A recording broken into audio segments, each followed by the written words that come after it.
Allá. Bien, cuando quiera, Marcos. Vamos nomás.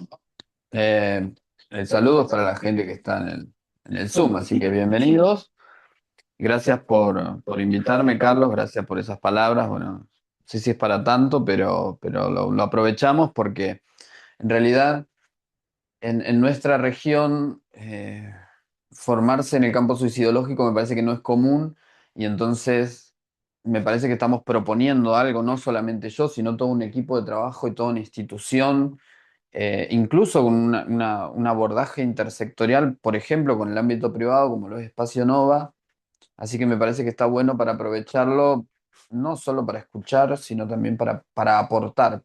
Uno se va encontrando con distintas cosas que no tiene en cuenta. En el encuentro regional hace una semana me pasó de poder conversar con Cintia Quiroga, una persona hipoacústica, profesora en lenguaje de señas, y ellos me comentaban sobre sobre los distintos problemas correspondientes al área de la salud mental que padecen personas que tienen alguna dificultad comunicativa en este caso, por ejemplo, y que encontrarse con un espacio donde pueden comunicarse de cierta manera, ser recibidos, entendidos, genera bienestar, contención, y eso es algo que yo no había tenido en cuenta por lo menos. Así que me parece que la experiencia te va mostrando también qué es todo eso que te falta, y me parece que ahí es donde hay que apuntar, más hacia lo que tenemos que aprender, que con esto que ya aprendimos y que estamos haciendo. Y en este caso...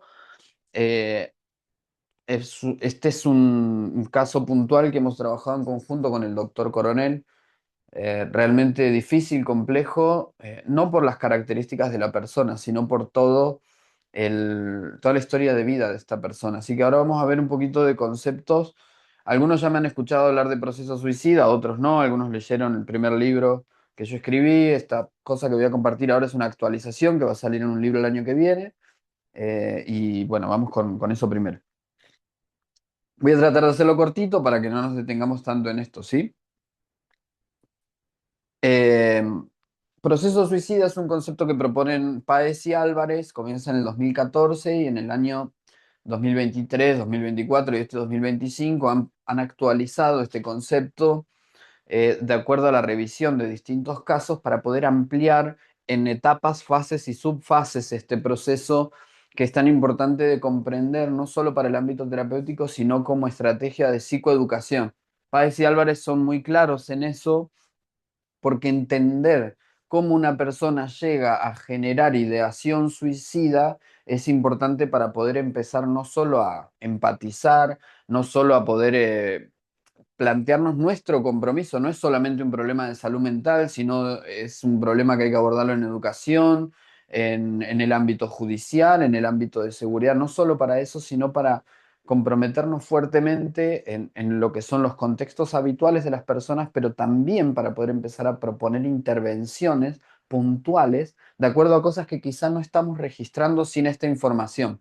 Y ese es nuestro próximo trabajo.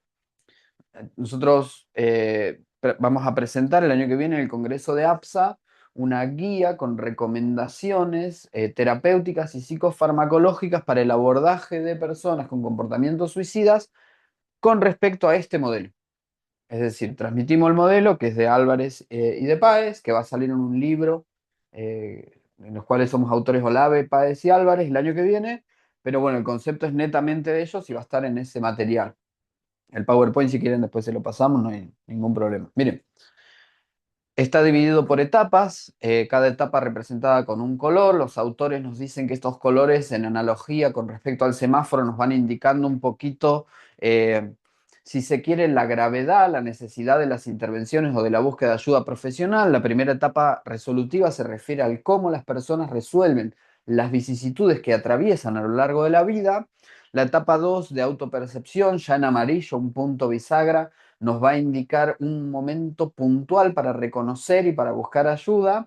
Y la etapa 3, por supuesto, un momento en el que ya con ideación suicida y con una serie de cosas que ahora enseguida vamos a ver, estamos puntualmente en alguno de los niveles de riesgo y donde vamos a necesitar sí o sí el acompañamiento profesional. Porque acá lo que hay que entender es lo siguiente. una persona con ideación suicida es una persona que tiene y padece un fuerte deterioro en su salud mental. Y si bien el abordaje suicidológico tenemos que empezar a mirarlo como una problemática de salud mental comunitaria, porque es una causa de muerte por factores externos que se puede prever y se puede prevenir, en el caso puntual, lo que tenemos que empezar a entender es que las intervenciones tienen que darse en el momento adecuado, si no ese deterioro solamente continúa hacia la posibilidad de la muerte. Una vez que una persona tiene ideación suicida o ha tenido un intento de suicidio, aumenta estadísticamente la posibilidad de intentarlo nuevamente y de consumar el suicidio. ¿Sí? En la etapa uno tenemos la fase uno, la acumulación de problemas. Todas las personas tenemos problemas. Esos problemas se presentan como vicisitudes, como momentos, como situaciones complejas a lo largo de la vida que tenemos que resolver con las herramientas que tenemos. Y todas las personas tenemos herramientas que hemos adquirido para comunicarnos, resolver conflictos, manejar y gestionar emociones. Lo adquirimos desde que somos muy pequeños en nuestro núcleo familiar y después en un núcleo más ampliado que tiene que ver con nuestro desempeño en las áreas de salud, del deporte, perdón, no de salud, de educación y demás. ¿Sí? Es cuando empezamos a tener otros vínculos ya fuera del ámbito familiar usual. Y esto de los problemas también creo que tenemos que tener en cuenta lo siguiente. Esta acumulación de problemas o la definición, la importancia o el malestar que generan los problemas está también intrínsecamente ligado a la etapa de la vida en la que las personas se encuentran. No es lo mismo hablar de problemas en la niñez y en la adolescencia, qué significa para esa persona ese problema, con qué recursos cuenta, si tiene pensamiento concreto o ya tiene pensamiento abstracto, etcétera. Y después, por supuesto, en un momento crucial en la vida, cuando terminamos la secundaria, tenemos que elegir lo que vamos a enfrentar después en la vida y, por supuesto, posiblemente o no, la conformación de una familia, ser padre, madre, conseguir un laburo, enfermedades que pueden aparecer. Se dan cuenta, a lo largo del ciclo vital van apareciendo cosas y así podemos llegar hasta una etapa muy importante, pero poco estudiada también, con respecto a los comportamientos suicidas, que es la de los adultos mayores donde se presentan otro tipo de problemas, pero ¿qué pasa? Ya como no hay tanta expectativa, tantos años que nos van a seguir, entonces como que ya le damos menos pelota, pero el tipo está sufriendo igual. Dolores crónicos, enfermedades crónicas, dejan quizás, si se quiere, algunos cuidados con respecto al propio cuerpo y empezamos a pensar también en el tema de la decisión y de la voluntad. No me voy a tener mucho en eso. Cuando una serie de problemas se acumulan, generan un malestar interno que se puede sostener durante mucho tiempo. Los problemas siempre vienen de los distintos ámbitos donde las personas se desenvuelven, en el ámbito laboral, el académico, el relacional, familiar, etcétera. Cuando estos problemas se acumulan, comienzan a generar conflictos. Y la diferencia entre problema y conflicto es: problema se vive de manera interna y personal, conflicto ya empieza a salpicar la cotidianidad de la persona. Es decir, cuando empieza este problema a joder en los otros aspectos de la vida de una persona, entonces es cuando consideramos conflicto, es decir, requiere de dos o más partes.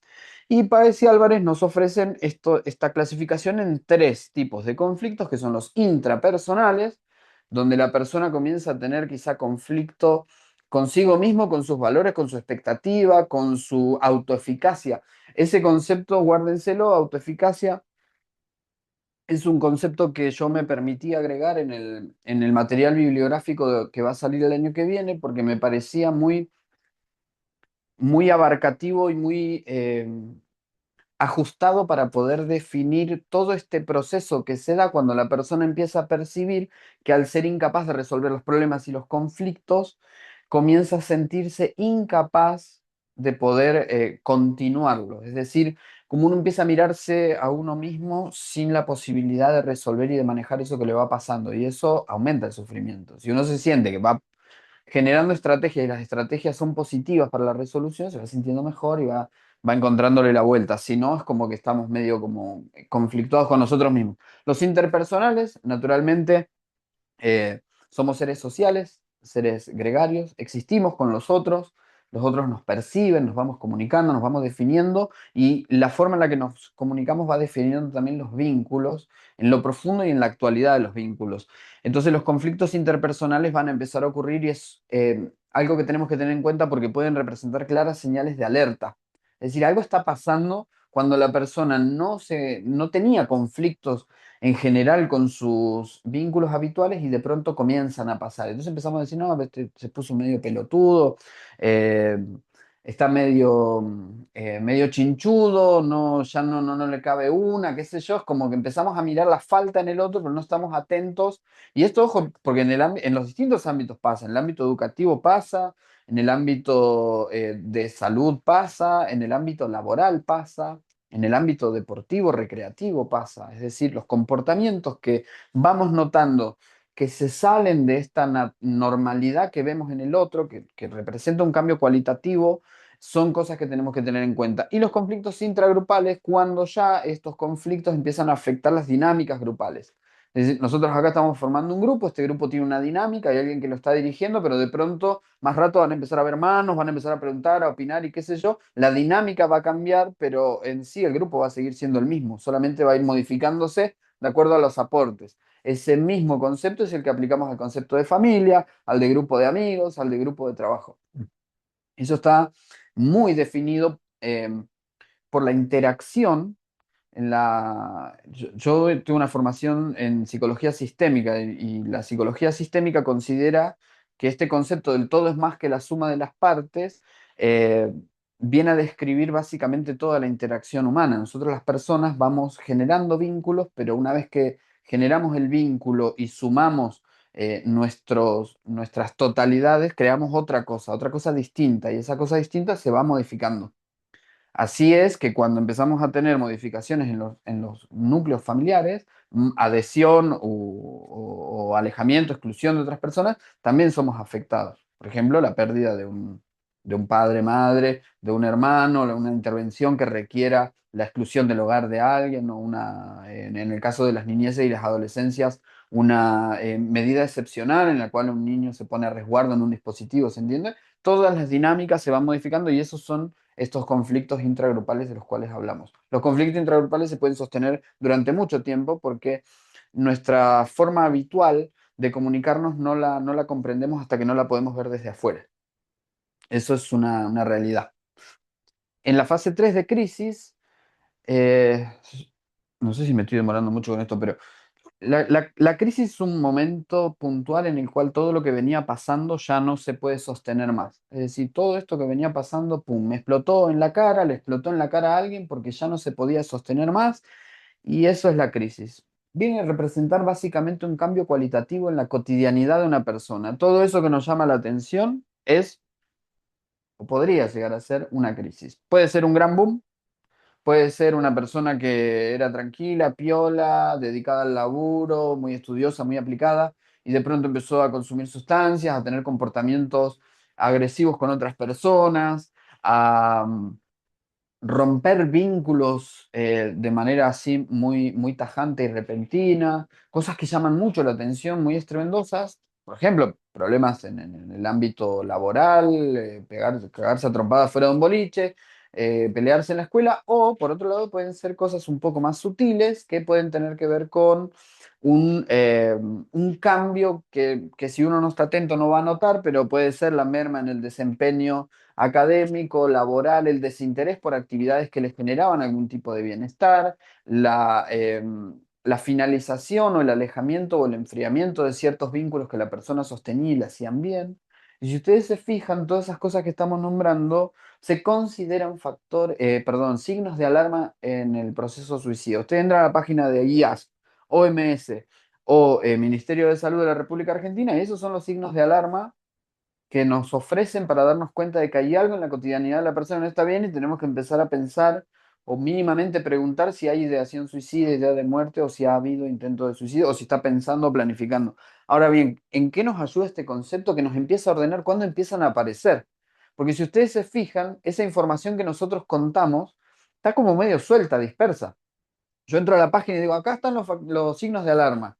Y empiezo a mirar a mi alrededor y digo, che, ¿será que esta persona antes sí o antes no? Yo hago ese ejercicio con los míos. Me fijo en en ese recorrido temporal que la persona atraviesa. Yo no sé si tanto, porque también tengo que pensar en mí. O sea, yo estoy pensando en mí mismo, en todos los quilombos que tengo que hacer hoy, en venir acá a dar el Ateneo, ayer a hacer el Power, y limpiar el tele que estaba medio sucio. Pasamos, entonces, perdón, en fase de crisis la resolución puede ser positiva o negativa, es un momento ideal para buscar ayuda y el contexto va a ser fundamental. Si el contexto nota que están habiendo signos de alarma, tenemos que poder acercarnos y buscar ayuda, pero no se olviden que el vínculo es sumamente importante. Si yo no genero un vínculo de confianza, si no estoy dispuesto a escuchar sin juzgar, si no estoy dispuesto a realmente prestarle atención a lo que la persona me está diciendo y abrirme para poder hablar sobre cosas heavy, turbias, incluso que me pueden involucrar a mí. ¿Qué estoy haciendo yo quizá para que vos estés así? Entonces no va a haber posibilidad de acompañar a alguien a buscar ayuda. Etapa 2 de autopercepción, este momento bisagra en el cual hay una acumulación de pensamientos negativos, así pasarlo por fin. Estas son las subfases que nos ofrecen Páez y Álvarez. La verdad que a mí me voló la mente porque en el primer libro yo escribo el concepto del 2014 de proceso suicida de manera bastante detallada y a mí me encantaba ir, explicarlo, así con todas las fases, qué sé yo. Y ahora con estas subfases ampliamos casi al doble, les diría, la cantidad de contenido que tiene el concepto y es muy importante para poder empezar a entenderlo. En los pensamientos de autodesvalorización tenemos estas cosas que aparecen quizá de manera automática y repetitiva y que tal vez la persona, como no está pudiendo resolver eso que le está sucediendo y generando malestar, se van retroalimentando. Entonces las personas empiezan a encontrar con pensamientos como no valgo nada, eh, soy una cucaracha, un trapo de piso, nadie me quiere, no soy lo suficiente, no estoy dando la talla, ¿sí? Esta acumulación son pensamientos que aparecen de manera bastante intrusiva, son pensamientos que empiezan a definir el autoconcepto de la persona y que se van sosteniendo a lo largo del tiempo. Y las personas todo el tiempo tenemos contacto con otros. Si hay un contexto que no me valora, no me escucha o que me está haciendo notar que no estoy pudiendo, esto de, yo siempre jodo con lo mismo, pero personas que te dicen, bueno, vos, la invalidación, si vos querés, podés, porque que quiere, puede, mirá todo lo que tenés y no lo valorás, ¿me entendés? Entonces, la invalidación del contexto va a contribuir naturalmente a la acumulación de estos pensamientos de autodesvalorización que van definiendo a la persona para consigo misma y vamos a pasar a los pensamientos autodestructivos que no son ideación suicida, sino que tienen que ver con la idea de la muerte y la desesperanza. Son estos de todos estarían mejor sin mí, si yo no estuviera por acá todo estaría mejor, la verdad es que estoy sufriendo tanto que estaría bueno no estar más. La verdad que no hay salida. Bueno, todo esto se puede sostener por mucho tiempo y esto también va a depender, como les decía, de ese contexto que podría estar dispuesto o no a acompañar, pero siempre vamos a empezar a encontrar verbalizaciones. Otro de los signos de alarma que se nos ofrece son las verbalizaciones centradas en el fin, en la desesperanza o en la desesperación. Importante para identificar. Y algo que nos propone acá Páez de forma muy interesante cuando lo redacta, la verdad que a mí me encantó, es la crisis de espiritualidad o de creencias. Por más que no estemos adhiriendo a una religión, por más que no estemos pendientes sí o sí de definir cuál es nuestra fe o nuestras creencias con respecto al universo, Dios, la vida, el amor, etcétera, todos nosotros experimentamos de alguna forma esta espiritualidad de acuerdo a las cosas en las cuales creemos y esta es una variable que nos atraviesa como humanidad, ¿sí? Es decir, estamos atados como humanidad cultural y socialmente a esta cuestión de la espiritualidad. Si se quiere, después la religiosidad le dio forma, le dio dogma, le dio reglas, pero lo espiritual es netamente humano y puede ser una variable poderosísima para el bienestar, pero también puede ser parte de este proceso en el cual la persona está viendo sin salida, está viendo todo oscuro, está viendo todo sin posibilidades y empieza a tomar primero, nos dice Páez, una actitud un poco de enojo, de descontento que se expresa, es decir, el enojo con la vida, con Dios, con el universo, con lo que me merezco. em, Ahí podríamos hablar de lo que hay algunas corrientes en la psicología que nos hablan de las creencias irracionales. Y una de las creencias irracionales más comunes es la teoría del mundo justo. ¿Habían escuchado hablar alguna vez de la teoría del mundo justo? Es la tendencia que tienen las personas a creer que, que todos tenemos lo que merecemos y deberíamos tener lo que merecemos. Así funciona el mundo. Y eso sostiene ideas de mierda como la ley de la atracción. Y digo así, claramente, ideas de mierda, porque yo escucho todo el tiempo a pacientes que vienen y me dicen, no, porque la ley de la atracción dice lo siguiente, porque acá y allá. Entonces, esa idea instaladísima en la sociedad, porque acá con toda la cosa del New Age y todo eso, que no tenemos idea, porque si nos vamos a una cueva a la India a meditar, está buenísimo porque estamos adhiriendo a toda una cuestión espiritual, pero realmente cohesiva con lo que queremos, decimos y hacemos. Pero yo uso un teléfono celular, acá Carlos tiene todo de marca Apple, y si Carlos me dice, negro, yo me pongo a meditar hoy para ver si la ley de la atracción me brinda o no me brinda, y la verdad que yo te diría que empiece a pensarlo de otra manera, porque nuestra concepción occidental es otra, culturalmente estamos atados a otros valores, nuestra forma de encarar los problemas es diferente, nuestra forma de mirar la psicología es diferente, lo cual no quiere decir que lo otro no sirva, pero todo este sincretismo que se hace en general en una cultura que busca toda una solución rápida de la hora, nos va en realidad poniendo un poquito más de palitos en la rueda, porque no nos permite adquirir realmente herramientas que nos vayan a permitir comprender que esta autoeficacia está bastante jodida por mí, por mi falta de herramientas, pero también por el contexto. Entonces, empezar a mirarlo de esta manera nos va a ofrecer mayores posibilidades de brindar a la persona y a su contexto, no se olviden de eso, herramientas para un desempeño más saludable. ¿Por qué les decía esto de la ley de la atracción o eh, de la teoría del mundo justo? Bueno, dentro de la psicología consideramos las creencias irracionales como una de las grandes barreras que tenemos que empezar a derribar, brindando la herramienta a las personas, porque son esas creencias que van filtrando cómo la persona va interpretando lo que le va pasando. Entonces, si la persona está atada a lo que la voluntad del universo dice, a lo que el destino le ofrece y ya está escrito, ya está, eso es tremendamente peligroso. Yo escuché el otro día una persona en la guardia con un comportamiento autodestructivo decirme, la ley de la atracción esto, el Kybalión lo otro, y además mi padre fue abusador y yo cargo con los genes del abusador. Todo es una persona con un comportamiento autodestructivo impulsivo con consumo de sustancias, consumo problemático heavy de sustancias en situación de urgencias. No, ¿se entiende a dónde voy con todo esto? Este sincretismo instalado en la sociedad, yo lo veo muchísimo, no solo así como en general, sino con mis pacientes puntualmente, y todo un trabajo de ofrecer, derribar estas creencias irracionales y brindar creencias más saludables y ajustadas a un criterio de realidad que en realidad que compartimos todos. Es decir, está bien, puedo tener una experiencia como vamos a ver ahora en este, pasamos por fin, perdón, me estoy demorando un montón, pero a mí yo nunca pierdo la oportunidad de criticar el sincretismo del New Age de la cosa actual, porque no. Estamos con tiempo, así que tranquilo. ¿Seguro? Vamos a la etapa 3 que esta etapa en la cual ya estamos en rojo representa un riesgo y necesitamos sí o sí sí o sí de la ayuda profesional, porque una vez que aparece la idea de muerte y se instala la desesperanza, ustedes saben que la muerte no llega tan fácil, la pandemia vino, mató gente, sí, pero de pronto estamos todos vivos acá.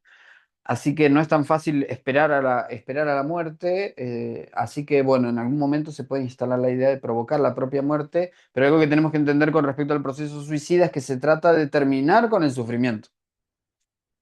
No es un me mato porque soy un jodido, porque le quiero cagar la vida a alguien, ni nada. Eso está alimentado por todos estos mitos que vivimos como sociedad y culturalmente, pero bueno, la persona que tiene ideación suicida es una persona que está sufriendo inimaginablemente y que necesita dejar de sufrir. No ha encontrado otra manera y el contexto quizá no lo ha acompañado, o el contexto ha sido el que le ha ofrecido toda esta acumulación de problemas o conflictos, como vamos a ver en el caso que vamos a ver. Tiene estas 5 subfases. Álvarez y Páez en 2014 nos proponen la idea de que el proceso suicida se construye básicamente con 3 preguntas: cómo, cuándo y dónde. Voy a terminar con mi vida. La fase deliberativa es cómo, cuando la persona empieza a pensar, a explorar un método. Hoy en día quizás es un poco más sencillo, si estamos atentos, verlo. eh, y también es más sencillo buscar información. ¿Por qué? Porque existe Internet. Entonces yo pongo en Google, he recibido personas en urgencias que me han dicho, yo estuve investigando qué tal o cual cosa, tal o cual pastilla, por ejemplo, hace tal o cual cosa. Después capaz que es todo mentira, pero el tipo estuvo buscándolo. Lo que nos lleva a otra cosa, ojo con eso, evaluación de riesgo suicida. Si yo estoy escuchando a alguien que me dice, con un ibuprofeno, con una tableta de ibuprofeno voy a intentar suicidarme, no le doy pelota, ¿por qué? Porque no se va a no va a lograr la muerte con una tableta de ibuprofeno. ¿Es correcto eso? ¿Es correcta esa evaluación? No. Sí es una alerta, pero además lo primero que tengo que preguntar es, bueno, ¿tu intención es morir primero para saber si es un comportamiento autodestructivo, autolesivo, no suicida, o si es un comportamiento suicida, es decir, con intención de provocar la propia muerte? Segundo, no sé si después teníamos evaluación de riesgo o no, pero la elección del método tiene que ser considerada, la letalidad del método tiene que ser considerada independientemente de la intención. Es decir, si yo veo, por ejemplo, una autolesión superficial, igual tengo que considerar riesgo, no porque haya visible posibilidad de letalidad, sino por la intención. Esos son lo que se llaman marcadores objetivos, que es la letalidad del método, y subjetivo, del comportamiento suicida, que es la intención. ¿Sí? Después vamos a ir a eso porque ya me adelanté. La planificación, que es el cuándo, Álvarez y Páez nos proponen el proceso como una cuestión temporal y entonces esto nos permite considerarlo siempre como un proceso que se va construyendo a lo largo del tiempo y por etapas y por fases, lo cual no quiere decir que no pueda ocurrir de manera impulsiva. No es que cada vez que una persona intenta el suicidio estuvo pensándolo 2 años hasta que llegó ese momento. Hay también influencia de características como características de personalidad, problemas con el consumo de sustancias o distintos momentos de crisis muy puntuales, alguna crisis, qué sé yo, matrimonial, la pérdida de alguien, eventos desencadenantes muy potentes, la pérdida de un laburo, que se te incendie la casa, el auto, que te roben, etcétera, pueden provocar una cuestión impulsiva, pero esto es algo que se venía construyendo, no es que pasó, pum. Decisiva es dónde, para Páez puntualmente siempre lo transmite de esta manera, elegir el dónde tiene una fuerte carga simbólica, algo demuestra, la persona va a comunicar algo con eso que después siempre se ve en lo posterior, ¿no? Una cuestión de autopsia psicológica, proceso ya post-mortem, digamos, porque acá tenemos que empezar a ver lo siguiente, la persona puede avisar o no, dejar un mensajito o no, eso significa algo también, dejar una nota póstuma o no, o empezar a elegir momentos o lugares donde podría o no llegar a ser encontrado. ¿Bien? La dilatoria es cuando la persona empieza a atarse a la vida o a posponer si se quiere, intento de suicidio por distintas cosas que le van pasando. Yo he tenido pacientes, también en conjunto con el doctor Coronel, que han atravesado problemas en la vida similares a los que vamos a ver enseguida en la descripción del caso, que poco a poco iban posponiendo el intento de suicidio. Eh, la idea aún persiste, pero entonces empiezan a decirte, mi hijo todavía es pequeño y entonces tengo que esperar a que cumpla la mayoría de edad o a que tenga edad para comprenderlo. Yo no quiero vivir, pero yo no puedo todavía. Dilatoria. Y ejecutiva es cuando la persona pone en práctica la adquisición del método que ha elegido y posteriormente el dónde, el cuándo. ¿Sí? Seguimos. Por último, teníamos el intento de suicidio. Yo no, volvamos, no te hagas drama. En el intento de suicidio, en la crisis suicida, tenemos un primer intento de suicidio. El riesgo no termina ahí. Usualmente se requiere el abordaje de urgencias, pero a veces no. Después tenemos, pueden existir la combinación de métodos, porque las personas muchas veces eh, comienzan a explorar la combinación de métodos para conseguir consumar el suicidio y dejar así de sufrir. También puede pasar que la persona encapsule su proceso suicida, que Álvarez y Páez lo proponen como una combinación de estrategias cognitivas y comportamentales mediante los cuales la persona por una invalidación contextual, por estigmatización, mala praxis o iatrogenia, pueden decir enseguida, esto me pasó por loco, yo ya está, no me pasa nunca más, hay que vivir, pum, de repente nos tiene que llamar mucho la atención cuando una persona de pronto está todo bien y no pasa nada, no quiero ayuda, ¿sí? Pero eso está muy influido por el contexto. No me voy a detener en mala praxis, estigmatización y iatrogenia. Pasamos, ahora sí, vamos al caso. Muy bien. El caso de Ana Federica. Persona de 25 años. Ustedes saben que está todo cambiado, ¿no? Ustedes saben que nosotros cambiamos todos los datos, que legal y éticamente tenemos que cuidar de la identidad de las personas. Eh, Esta mujer, criada en otra provincia, en el momento en el que, digamos, actualmente convive con madre, padrastro y dos hermanos menores, una persona mayor de edad. No es una persona que está en la lona económicamente, tiene trabajos puntuales, ha logrado desenvolverse correctamente en el ámbito laboral, también en el ámbito académico, ya lo vamos a ver, pero tiene una cobertura médica escasa, es decir, los únicos dispositivos a los cuales la persona puede acceder actualmente son dispositivos del Estado. Por ejemplo, doctor Coronel ya no trabaja más en el hospital, por lo tanto, si yo solamente puedo acceder al hospital, tengo que ir a lo que nos ofrece el hospital. Y tenemos un CEMAIS que ofrece atención, pero no ofrece un consultorio abierto de psiquiatría. En este caso, lo que nos ocurrió es que es una persona que vemos hace 2 años ya, más o menos, y entonces en ese transcurso el doctor Coronel cambia de lugar, pero bueno, esta persona requería continuar en el abordaje con el doctor Coronel y entonces se le brindó un espacio en CEMAIS como para que pueda continuar el tratamiento. ¿Por qué no continuar con ese tratamiento hubiera significado aumentar la probabilidad de comportamientos suicidas y de riesgo? ¿Sí? Intentos de estudio universitario frustrado porque es una persona que al terminar la secundaria intentó, pero estaba atravesando distintos, distintas cuestiones que le generaba este proceso judicial penal. Porque es una persona que ha sido víctima de abuso sexual de forma sistemática y repetitiva durante la infancia y la adolescencia. Pasamos. Durante la infancia y la adolescencia y de manera sistemática significa desde los 6 años hasta los 16 años por parte de un padrastro víctima de abuso sexual. Distintos tipos de abuso sexual. Desde tocamientos al principio, cosas que la persona va recordando, a veces sí, a veces no, a veces con detalles y a veces no.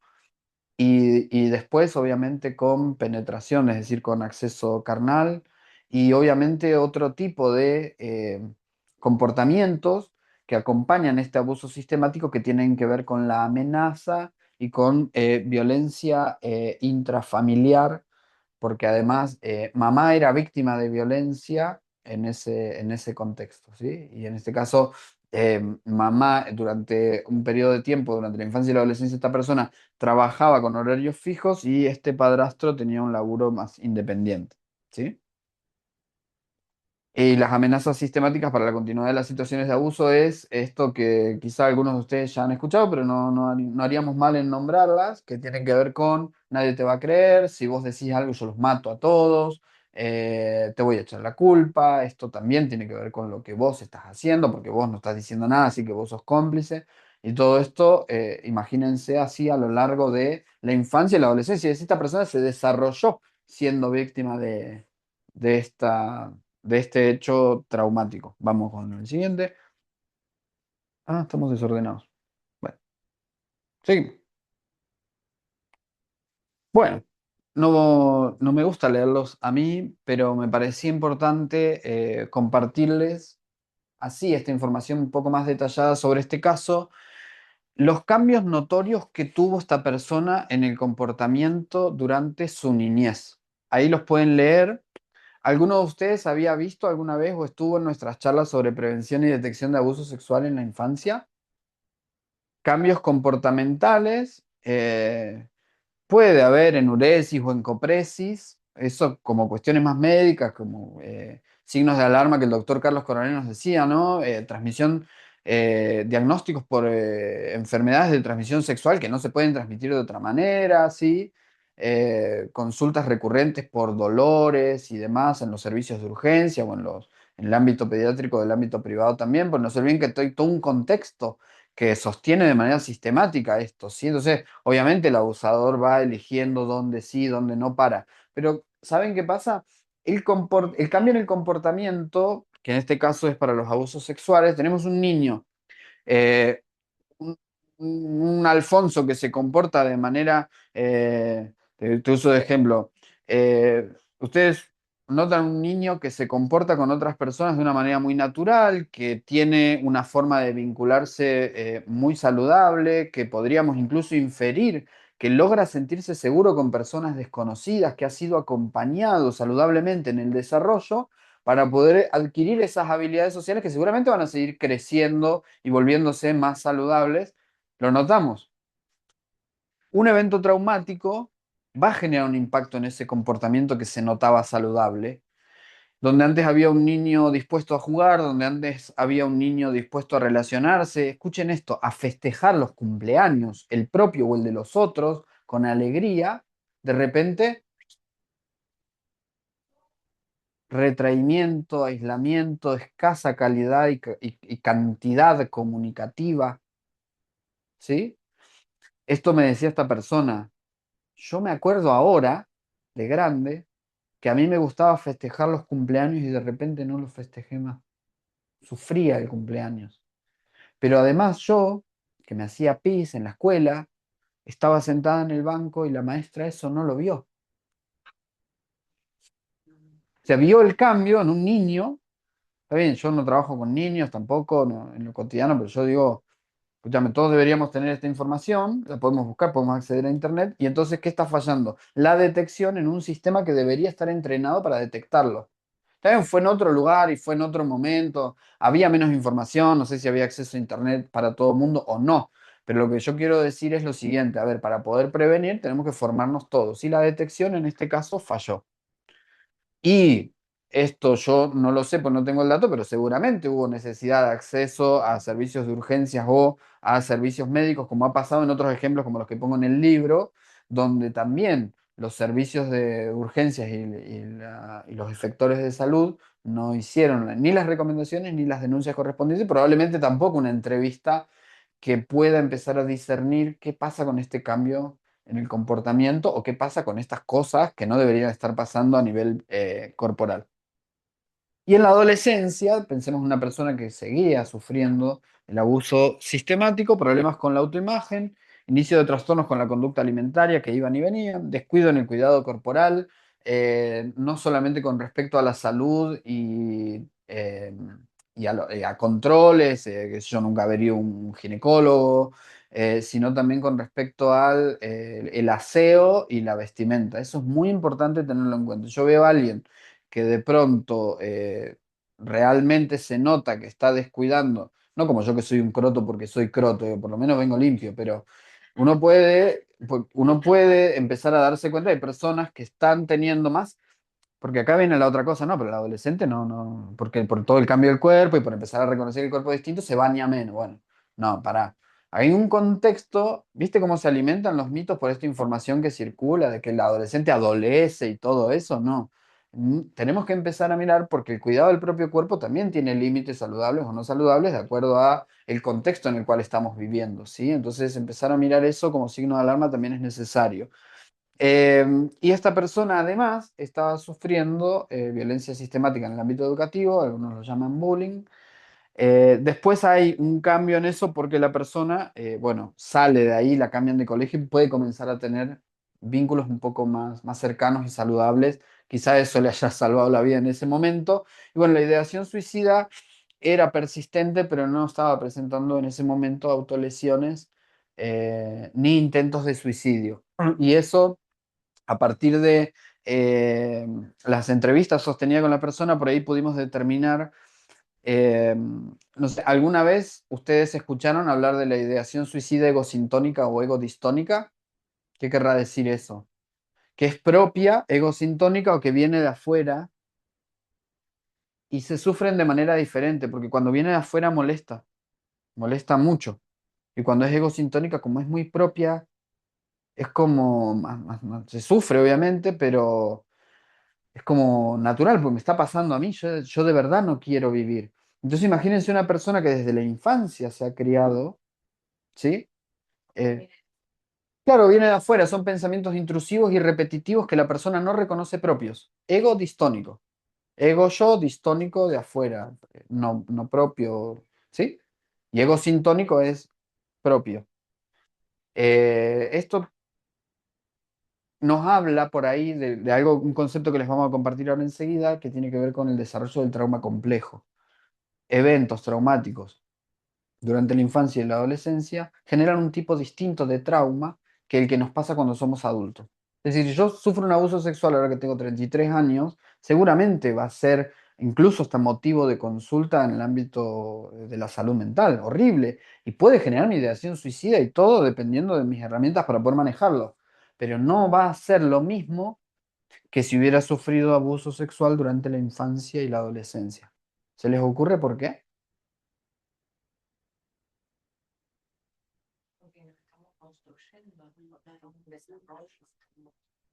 Eso,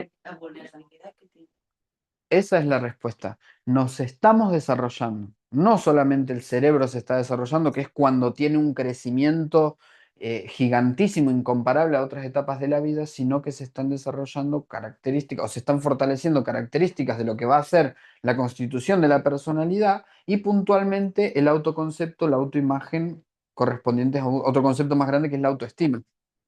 ¿Se entiende? Entonces, el evento traumático durante la infancia y la adolescencia es jodido puntualmente por eso, porque estamos en el desarrollo y empieza a afectar el concepto que la persona tiene de sí misma. No ha conocido otra realidad. El mundo no le ha ofrecido lo que a la mayoría le ha ofrecido, que este cuidado, este cariño, ¿se entiende? Y otra cosa, el límite del propio cuerpo, que es lo único enteramente nuestro y propio. Una vez que ese límite se rompe, se atraviesa, hay un montón de cosas que seguramente se van a construir de manera no saludable. Es tremendo.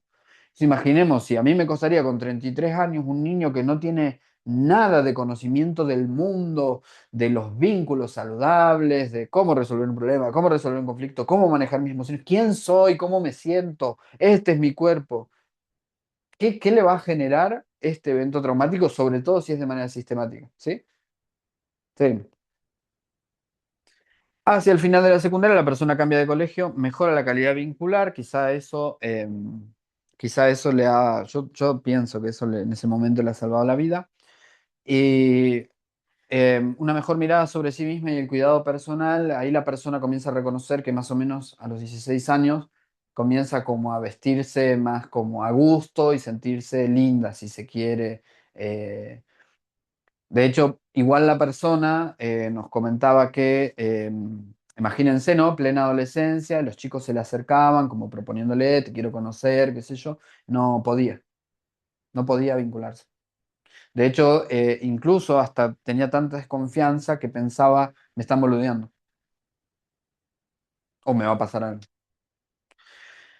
Y hacia el final a los 16 años puntualmente lo que pasa es que esta mamá denuncia violencia de género que venía sosteniéndose hace mucho y se rompe esa relación de pareja, entonces el núcleo familiar se reduce.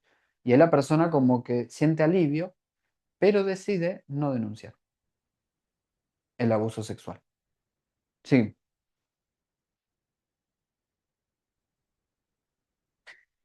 la hermana más chica se va a vivir con el padre biológico que es el presunto abusador, y también vive una situación de abuso, esto en otra provincia, ¿no?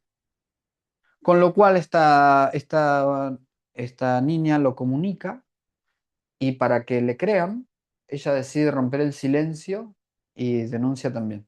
Se hablan dos procesos distintos.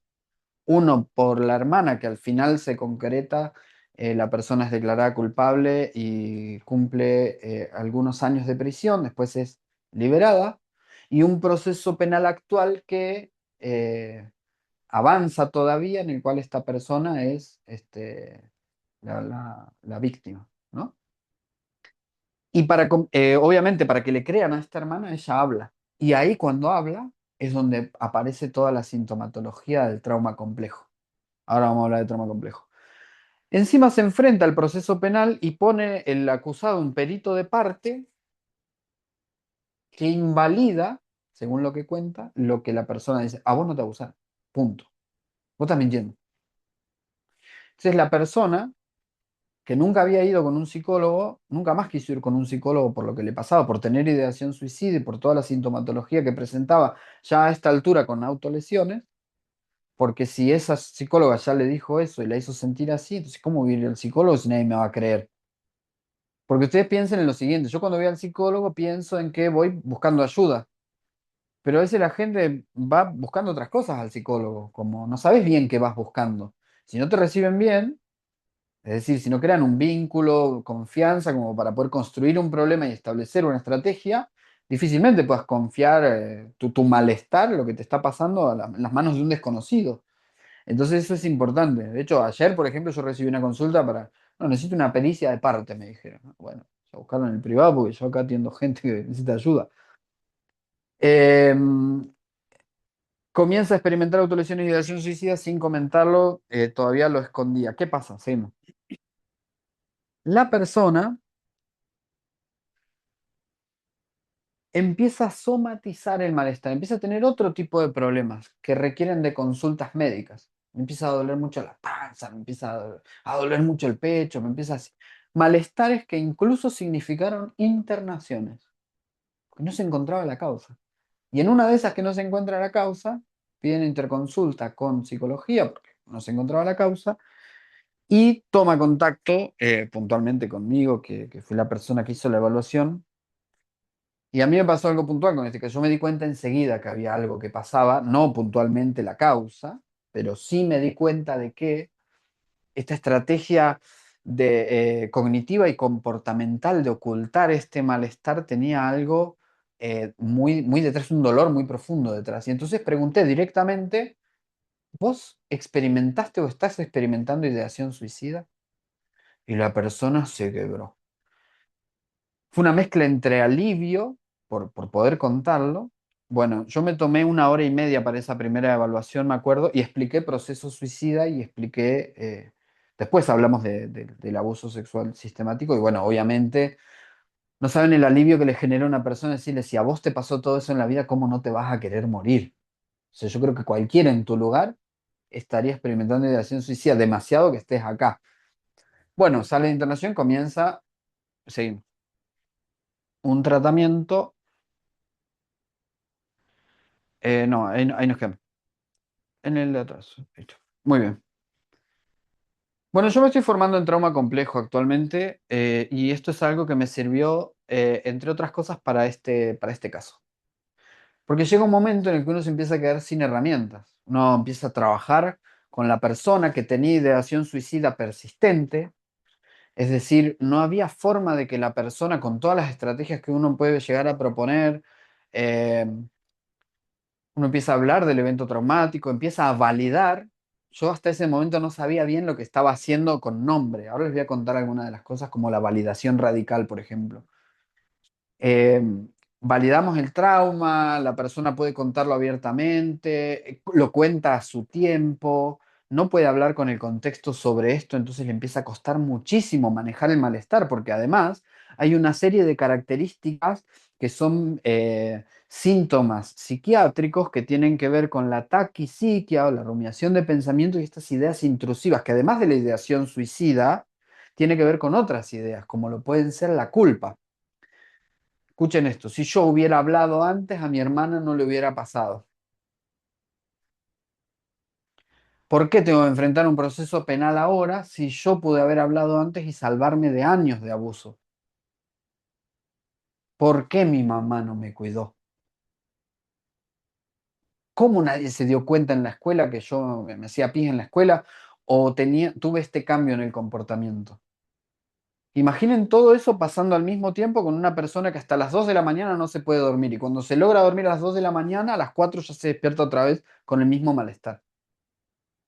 Y una persona que además tiene que continuar su vida normal, porque tiene laburos esporádicos y tiene que ir a ese laburo y escuchando su musiquita con los auriculares, pero sigue pensando todo el tiempo en lo mismo. Una tortura. ¿Qué pasa? Uno empieza a proponer estrategias que van generando alivio, pero el núcleo del problema, del malestar, sigue estando. La ideación continúa, el malestar con respecto a la culpa, a juzgarse a uno mismo continúa, el miedo, porque tiene que enfrentar este proceso penal, tiene que enfrentar nuevas evaluaciones cuando un psicólogo ya le dijo que no había sido así, que fue mentira, ¿sí? Tengo que verle la cara en un juicio oral. y público, así se llama. Tengo que verle la cara al abusador, tengo que enfrentarlo.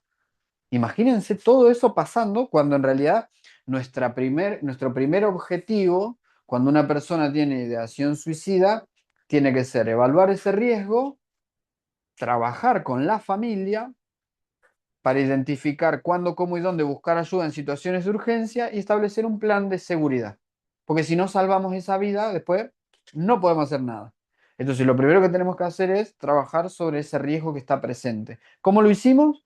Obviamente con la medicación psiquiátrica que propuso el doctor Coronel después de su evaluación y también con de 2 a 3 veces por semana durante las primeras semanas hasta que el riesgo fue lo más mínimo que se podía de consulta, ¿no? De venir, porque es tocar así y que salga todo.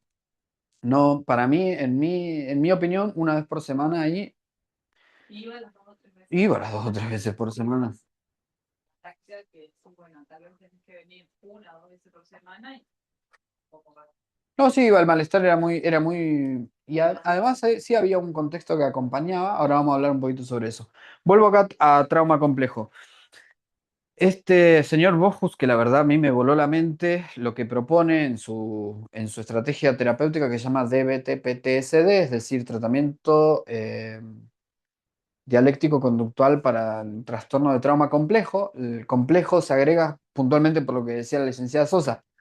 Durante la infancia y la adolescencia, padecer sistemáticamente eventos traumáticos va a constituir esa autoimagen, esa autoestima, ese autoconcepto de manera diferente y va a hacer que la persona tenga estrategias no saludables para manejar ese malestar. Entonces, piénsenlo de manera general, ahora no tanto con este caso. Nos propone una red de trauma en el cual las sensaciones, las emociones y los pensamientos están definidas por ese trauma. Un contexto que no me cuidó, no tengo a dónde buscar ayuda, no puedo manejar lo que me pasa, no entiendo lo que me pasa y además hay un montón de otras cosas que me ayudan pero no son saludables. Tarde o temprano me generan malestar. Consumo de sustancias, eh, personas que tienen relaciones casuales o comportamientos quizá tienen una relación puntual con una persona, pero tienen distintas, múltiples parejas y eso genera conflictos en la pareja. O sea, obtienen un bienestar inmediato, pero genera otros conflictos, pero no lo pueden dejar de hacer. O tienen mucho miedo de tener una relación con una sola persona y entonces cuando se está acercando ese momento de concretar algo serio, ¡pum!, me voy. ¿Sí? Comparte características con algo que se llama trastorno límite de personalidad, dificultad para experimentar sentimientos de manera profunda y sostenida a lo largo del tiempo y generar vínculos saludables y sostenidos a lo largo del tiempo. Y aparecen después estos otros comportamientos un poco más impulsivos de me voy, me alejo, te mando al carajo. ¿Se entiende? Todo este tipo de cosas que van generando problemas actuales, pero que están alimentados por distintas experiencias que la persona tiene. Y acá es donde esta persona, Bojus, nos propone que entran los comportamientos autodestructivos, que ellos le llaman conducta porque eh, es conductual, es decir, dialéctico conductual, pero bueno, nosotros le llamamos comportamiento porque adherimos a una concepción de las personas tenemos comportamiento. Lo conductual es bien biológico. Obviamente que se trabajan de manera conductual algunas cosas puntualmente para el abordaje de situaciones de riesgo y de hecho la DBT es la única terapia empíricamente probada que reduce el riesgo de suicidio y su efectividad para el tratamiento de los comportamientos suicidas está probada por estudios, pero en esta concepción de proceso suicida nosotros hablamos de comportamiento porque tenemos capacidades cognitivas y tenemos esta posibilidad de trabajar con los vínculos y demás que nos va haciendo ser enteramente humanos. No somos, si no, todo sería más conductual y solamente conductual y en realidad hay cuestiones reflexivas que tenemos que empezar a aprender los contextos y los pacientes y los terapeutas también para poder abordar este tipo de problemáticas. Por eso, además de la OMS, habla de comportamiento suicida, no de conducta. Pero bueno, vamos, ¿qué pasa con esto? Hay desencadenantes actuales que logran que toda esta información almacenada en el cerebro, que define el trauma, vuelva a la persona a ese momento. No recordando el trauma en sí, sino que activa una serie de mecanismos corporales que tienen que ver con la alerta, que tienen que ver con el malestar, con el miedo, y automáticamente esas sensaciones, emociones y pensamientos, fíjense, impotencia, asco, miedo, pánico, confusión, me voy a morir. Las sensaciones que son las que generan esto pueden venir por olores. A esta persona le pasaba con olores. Huele algo que parece al olor que tenía esa persona y le genera automáticamente una crisis. Porque activa conductualmente, activa corporalmente todo esto y hay que buscar una salida. Bueno, y la salida son esas estrategias conductuales o comportamentales como las autolesiones, el intento de suicidio, bueno, otras cuestiones como salir de acá, la crisis puntualmente con agitación psicomotriz, ¿sí? ¿Se entiende hasta ahí cómo va la cosa? Esa es la activación de red traumática que nos propone. Vamos, al siguiente, ya está, estamos para un break. Y nos dice que las estrategias que la persona toma o ha aprendido para evitar ese malestar son de evitación o de escape. ¿Qué quiere decir eso? Bueno, para distraernos de este malestar o para poder generar un poquito de bienestar, por ejemplo, consumo de sustancias o autolesiones, la autolesión no suicida que sirve para manejar el malestar interno, reconsolida la red traumática, porque propone un alivio enseguida, pero no trabaja puntualmente sobre lo que pasa, sobre lo que la persona ha vivido, sobre toda esta serie de estrategias que ha adquirido a lo largo del tiempo para continuar un día más, pero no está viviendo, está sufriendo. ¿Se entiende? Entonces estas estrategias evitativas son las que reconsolidan la red traumática, que se puede revivir en cualquier momento por situaciones similares. ¿Hasta acá, doctor? Hacemos 15 minutitos de...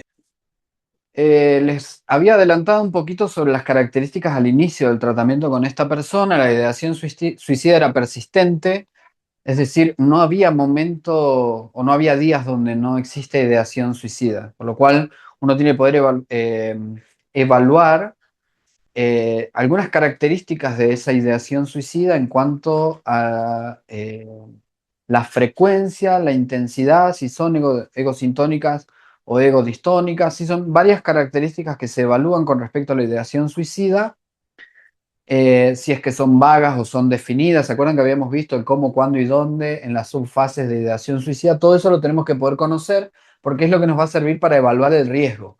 Cuando uno recibe una persona que está atravesando por ideación suicida, lo primordial es hacer evaluación de riesgo para poder después proponer una estrategia de abordaje de ese riesgo. Porque si no salvamos esa vida, no hay estrategias que podamos proponer después para el trabajo terapéutico de cuáles podrían ser las causas de todo ese proceso suicida, ¿sí? La desesperanza y la desesperación son dos conceptos que parecen sinónimos, pero no lo son. La desesperanza es la sensación de estar parado frente a un abismo, un vacío, nada va a mejorar, todo va a seguir igual, si me caigo, bueno, no sé dónde termino. Y la desesperación es esa sensación de que todo lo que está ocurriendo me supera. Y ese concepto de desesperación es muy importante para la evaluación de riesgo, porque si yo tengo desesperanza, pero estoy medianamente con estrategias que puedan hacerme ordenarme, empezar a generar quizá alguna expectativa a corto plazo, alguna pequeña meta, adquirir alguna pequeña herramienta para empezar a manejar los malestares, todo bien, pero si el contexto no me acompaña, las situaciones de mucha premura para resolver y hay un malestar muy intenso, entonces la desesperación se transforma en un indicador de riesgo importante para evaluar. La autolesión persistente, ¿por qué se tiene que tomar? O reformulemos la pregunta. La autolesión, por más que sea esporádica y no habitual, ¿debe tomarse igual en la evaluación de riesgo como un indicador? La autolesión es un claro signo de alarma, implica que lo que le está ocurriendo a la persona no lo está pudiendo manejar y la única manera de saber si la autolesión es suicida o no suicida, ¿cuál es?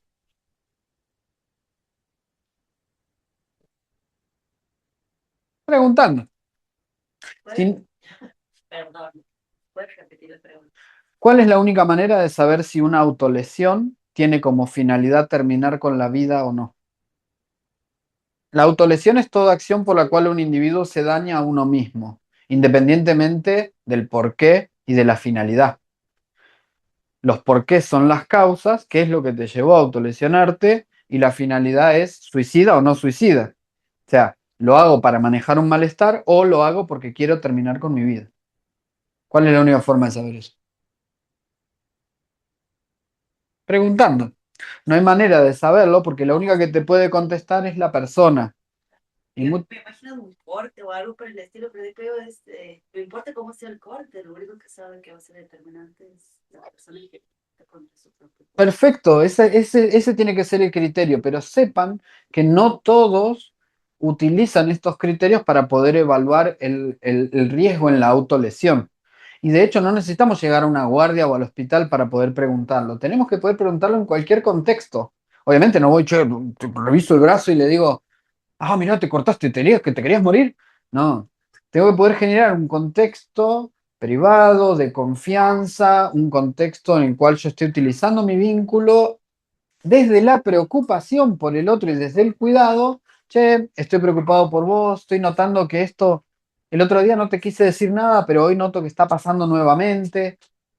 Me gustaría saber si te pasa algo. Me gustaría saber si te puedo ayudar en algo. Y así de pronto, sí, te cuento, pero por favor no le cuentes a mis papás, no le cuentes al profe. ¿Se entiende? Siempre tenemos que hacernos amigos de esa confianza que generamos con el otro para después poder comunicar, porque hay lugares, por ejemplo, la colega en educación no puede obviarlo, pero puede sí, de acuerdo a la evaluación de riesgo que haga así a priori, posponer la comunicación si se quiere para lograr confianza con la persona que está padeciendo. Obviamente que a veces no podemos determinar si la autolesión es suicida o no suicida, pero siempre vamos a requerir de una evaluación por alguien que trabaje preferentemente con comportamientos suicidas, no solo para poder conocer cuál era la finalidad de esa autolesión, sino porque es la oportunidad perfecta para el inicio de un tratamiento donde se puedan aprender estrategias más saludables, porque recordemos que la autolesión no es un porque sí, no es una moda, no es que pasó así de manera impulsiva y ya está. Es una estrategia, en el modelo de trauma complejo ya lo vimos, como de evitación, pero puntualmente para manejar el malestar, ¿sí? Y de pronto también no se olviden nunca que en la autolesión no es que yo tengo que mirar profundidad de corte o gravedad o letalidad del método que estoy eligiendo, sino que lo que tengo que mirar es eso, ¿no? Intencionalidad. Porque desde ya cualquier autolesión es un claro signo de alarma que va a tirar una piedrita más en la balanza hacia lo que estamos considerando comportamientos autodestructivos, ¿sí? Esta persona presentaba crisis con intensos malestares emocionales, con impulsividad, autolesiones y comportamientos autoagresivos. Página 344, si no me equivoco, de mi libro. Comento una situación en la cual yo estaba de vacaciones, llevaba 2 meses viendo a esta persona y esta persona tenía habilitado mi teléfono para poder llamarme para un momento de crisis. El plan había sido el siguiente: habíamos propuesto manejar, obviamente, con el abordaje medicamentoso que había propuesto el doctor para la situación de crisis. Siguiente paso, contexto familiar. ¿Cómo va a contener la crisis? No se pudo contener. Siguiente paso, llamo al terapeuta. Si el terapeuta se murió, estaba de viaje y no tenía señal o estaba sin el teléfono en ese momento, saltamos ese paso y vamos al servicio de urgencias. Si el terapeuta te atendió y no se pudo manejar la crisis, vamos al servicio de urgencias. En ese caso, y en el ejemplo que yo pongo, manejamos la crisis vía telefónica y después dimos las recomendaciones al familiar en ese momento. Y al otro día volvió a estar todo estable nuevamente. Pero fíjense cómo un correcto plan de seguridad en una persona con ideación suicida persistente, con crisis que están ocurriendo persistentemente, que además de tener un abordaje medicamentoso y un contexto, requieren de una serie de pasos que puedan brindarle seguridad. Porque una persona que además de tener ideación suicida durante su historia de vida tuvo estas experiencias traumáticas que lo que menos ofrecen son seguridad, necesita un contexto estable y de seguridad para poder manejar este riesgo que le está pasando y que está sufriendo. Porque los que estamos al lado, es decir, el terapeuta no está sufriendo con vos, te está ayudando, te está orientando, te está conteniendo y, bueno, estableciendo las estrategias necesarias para abordarlo. Pero el familiar también está sufriendo y en ese sufrimiento la desesperación puede lograr que quizá las personas también digan o hagan cosas que no van a contribuir al abordaje. Por eso es importante para evaluación de riesgo y para trabajo con personas con comportamiento autodestructivo, trabajar con el contexto. Primero con el contexto familiar y después, si es necesario, con el contexto en el cual se desempeña. Por ejemplo, el contexto educativo. Los sentimientos intensos y continuos de culpa tenían que ver con esto que les comentaba al principio, persona que se criticaba a sí misma por no haber hablado antes, por haber podido evitar un sufrimiento mayor y por haber podido, entre comillas, evitar que le pase también a la hermana. Y los sentimientos continuos de autovalor socavado por la experiencia traumática tienen que ver con esto. En trauma complejo se considera que los eventos traumáticos durante la infancia y la adolescencia repercuten de manera eh, bastante pesadita en el autoconcepto y en las estrategias que la persona tiene. ¿Se acuerdan cuando hablábamos de resolución de problemas, resolución de conflictos, en el concepto de la autoeficacia y demás? Bueno, esa autoeficacia va a estar mellada por las experiencias traumáticas y por haber sido criados en un contexto donde constantemente tenía que estar en alerta. Después el doctor, si quiere, nos cuenta un poquito sobre esto de el estrés sostenido durante la infancia y la adolescencia, que van a contribuir a que estas estrategias comportamentales sostenidas en la biología, que es el cerebro y toda la activación corporal que pueden tener las situaciones de estrés, van a hacer que se manifiesten comportamientos, por ejemplo, el comportamiento autodestructivo, ¿sí? Y una red de contención familiar presente, pero con falta de herramientas, muy atravesada por los mitos y bueno, muy carente de herramientas. Yo ahora les traje un ejemplo para contarles. Ahí creo que va el doctor Coronel para contarnos. Sí, vamos un poquito con el abordaje farmacológico.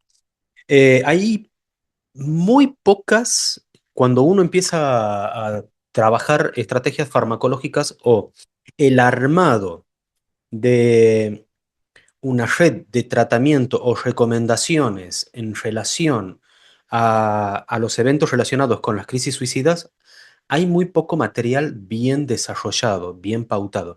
Hay fármacos que se han estudiado en la reducción, bien, de los casos de suicidios consumados, pero nunca se contextualizó con un abordaje teórico bien formado que me ayude a comprender y saber en qué etapa, qué tipo de tratamiento voy a tratar de utilizar.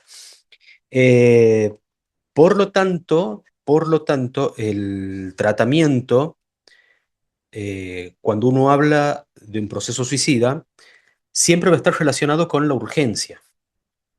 ¿Y a qué me refiero? Uno va, y esto es lo que queremos presentar el año que viene, cuando uno va y empieza a revisar la bibliografía de textos específicamente de psiquiatría y psicofarmacología, suicidio siempre aparece en un capítulo pequeñito al fondo de los libros junto con urgencias. Bien, ahí está. Urgencias psiquiátricas, agitación psicomotriz, etcétera, y suicidio. Entonces es muy escueto el material y es muy escueto el desarrollo. Entonces cuando yo le propongo a Marco, tomemos la fase del proceso suicida y veamos qué tipos de estrategias podemos recomendar a partir de esa descripción tan compleja que no se encuentra en otro lado, entonces ahí surgen bastantes cosas interesantes. Em, ¿Qué pasa? En la primera etapa, bien, del proceso suicida, en la etapa verde, no siempre ahí va a ser necesario el tratamiento farmacológico. Y aquí yo sí lo voy a contextualizar con dos factores fundamentales, lo que es el sufrimiento, el monto de sufrimiento y las características o eventual o la posibilidad de hacer un diagnóstico psicopatológico puntual. Porque de hacer un diagnóstico psicopatológico, bien, en el contexto de un proceso suicida en desarrollo, uno puede esquematizar medianamente, sobre todo en la fase de luz verde, y hasta incluso en la fase de luz amarilla, más o menos algunas estrategias específicas. Ahora, en la luz roja, en la luz roja, bien, hay que tratar de ir con todo. En la luz roja, la recomendación, tanto por experiencia y por bibliografía, es ir con, no con todo el arsenal, pero ir pensando en una estrategia farmacológica efectiva, adecuada y que, bueno, va a depender de muchos factores, incluido el de la persona en su contexto. Aquí yo les pongo, uy, esperen un cachito.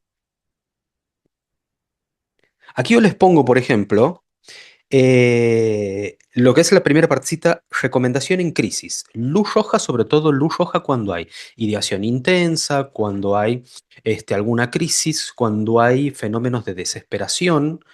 Y les pongo ahí bloqueantes dopaminérgicos. Y aquí siempre me encanta puntualizar con esto. Los famosos antipsicóticos. ¿Bien? Fármaco antipsicótico, risperidona, loperidol, alipiprazol, etcétera, etcétera, etcétera. La nomenclatura antipsicótica es una nomenclatura que nos empieza a quedar vieja y obsoleta. Bien, actualmente está en proceso de modificación y estamos tratando de sacar ese nombrecito que todavía lo guardan los prospectos que se llaman antipsicóticos. ¿Cuál es el problema con eso? Que cuando una persona viene, bien, a hacer tratamiento y uno ensaya un bloqueante dopaminérgico, la persona siempre, ¿qué es lo primero que uno hace?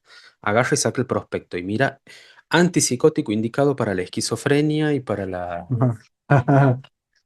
¿Por qué? La nomenclatura antipsicótica. Esa nomenclatura encaraba el tratamiento específico de una clínica específica, bien, cuando se desarrollaron estos fármacos. Pero hoy en día el nombre que nosotros encontramos, sobre todo los nombres con las nomenclaturas basadas en neurociencias, es el de bloqueante dopaminérgico. ¿Qué es lo que me hace un bloqueante dopaminérgico? Disminuirme el pool y la intensidad de las ideas en curso, ¿bien? Como el capital de ideas que uno arma y ejecuta en lo cotidiano tiene que ver con el metabolismo a nivel prefrontal de la dopamina principalmente, como principal neurotransmisor, pero no el único, estos bloqueantes dopaminérgicos van a tratar de regular el exceso de dopamina que se da en los casos donde la idea está en consonancia con el componente emocional, ¿bien? La tristeza, el dolor, el malestar físico, el malestar psíquico, que alimentan y empeoran el capital de ideas. Entonces, la recomendación en crisis es bloqueantes dopaminérgicos. Vía oral o de depósito, dependiendo la situación. La única diferencia cuando uno elige un bloqueante dopaminérgico de depósito tiene que ver más que nada con la adherencia. Personas que no tienden a continuar de manera diaria la toma de un fármaco, la mejor opción a veces es la de depósito. O, perdón, personas que no cuenten con un contexto que pueda hacerse cargo de la medicación, porque personas con ideación suicida persistente o en riesgo no pueden hacerse cargo de su medicación. Ahora, fíjense lo que pongo en lo siguiente, la ideación persistente. Y aquí me interesa una cosa, empezar a evaluar en la ideación persistente el malestar asociado. Bien, a esa ideación. ¿A qué me refiero con ideación persistente? La persona que no está específicamente en crisis, que no va a tener un ingreso por guardia o un abordaje puntual en crisis, pero que en el cotidiano la ideación persiste de manera recurrente. Aquí es importante trabajar la modulación del estado anímico con los moduladores monoaminérgicos, también popularmente conocidos como antidepresivos. Si hay algo que no son los antidepresivos, es que son antidepresivos. ¿Bien? ¿Por qué? Porque el efecto antidepresivo es uno de los efectos de estos fármacos. El mejor efecto, el mayor efecto es el de estabilizar las fluctuaciones anímicas, ¿bien? Y el de generar ansiólisis a largo plazo. Y eso, lógicamente, al disminuir las fluctuaciones anímicas, mejora la compliance emocional, ¿bien? Generando una tendencia a tener una emoción mucho más plana y lineal a lo largo del tiempo. Entonces eso mejora también a veces la ideación persistente. En situación de riesgo, siempre es la clave la polifarmacia. Y aquí hay un paradigma. El paradigma actual de la psiquiatría es cuando uno va a tratar algún diagnóstico psicopatológico específico, siempre prioriza la monoterapia. Un fármaco. Hagamos un diagnóstico medianamente específico y vayamos con un fármaco. Pero a veces las situaciones de riesgo nos obligan a usar más de dos fármacos en lo posible, porque queremos tratar de abarcar varios targets y la idea del seguimiento a posterior es que eso se pueda modificar, mejorar el malestar y tratar de priorizar la monoterapia. Los diagnósticos diferenciales y las comorbilidades son la clave, desde mi punto de vista, para poder evaluar la estrategia farmacológica más adecuada. Cuanto mejor y más me acerco a un diagnóstico psicopatológico, bien, más posibilidades de ejecutar un tratamiento más específico y afinado.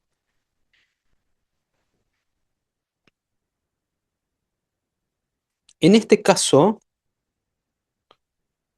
el ensayo que se hizo, pero que todavía dura hasta la actualidad, es este. Ven que en su esquema tenemos un modulador del estado anímico, que es la sertralina, que hoy está en revisión para cambiarse a otra estrategia más específica.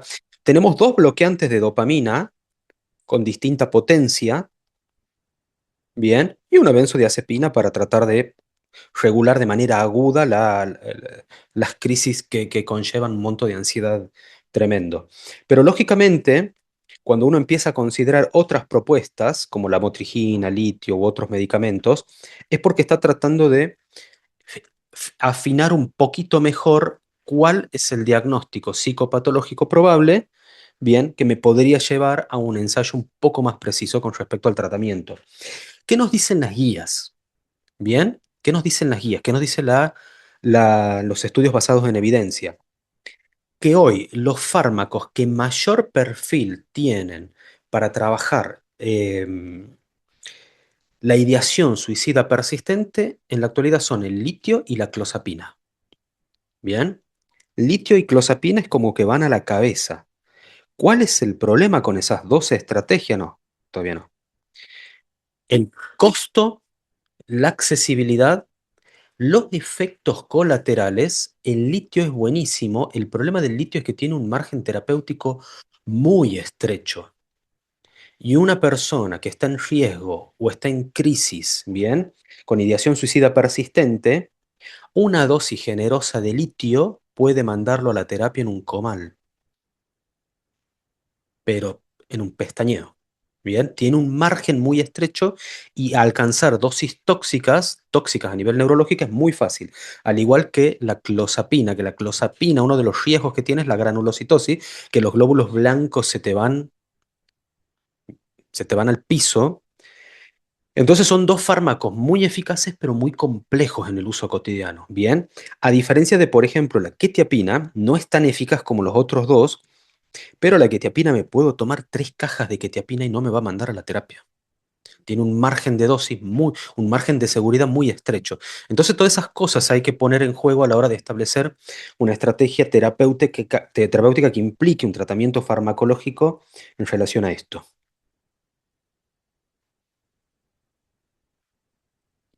Bueno, gracias, doctor. Como les había contado al principio, 2 o hasta 3 veces por semana esta persona salía de una internación. Esa internación no había sido por problemas de salud mental, pero bueno, destapamos una olla que después había que continuar.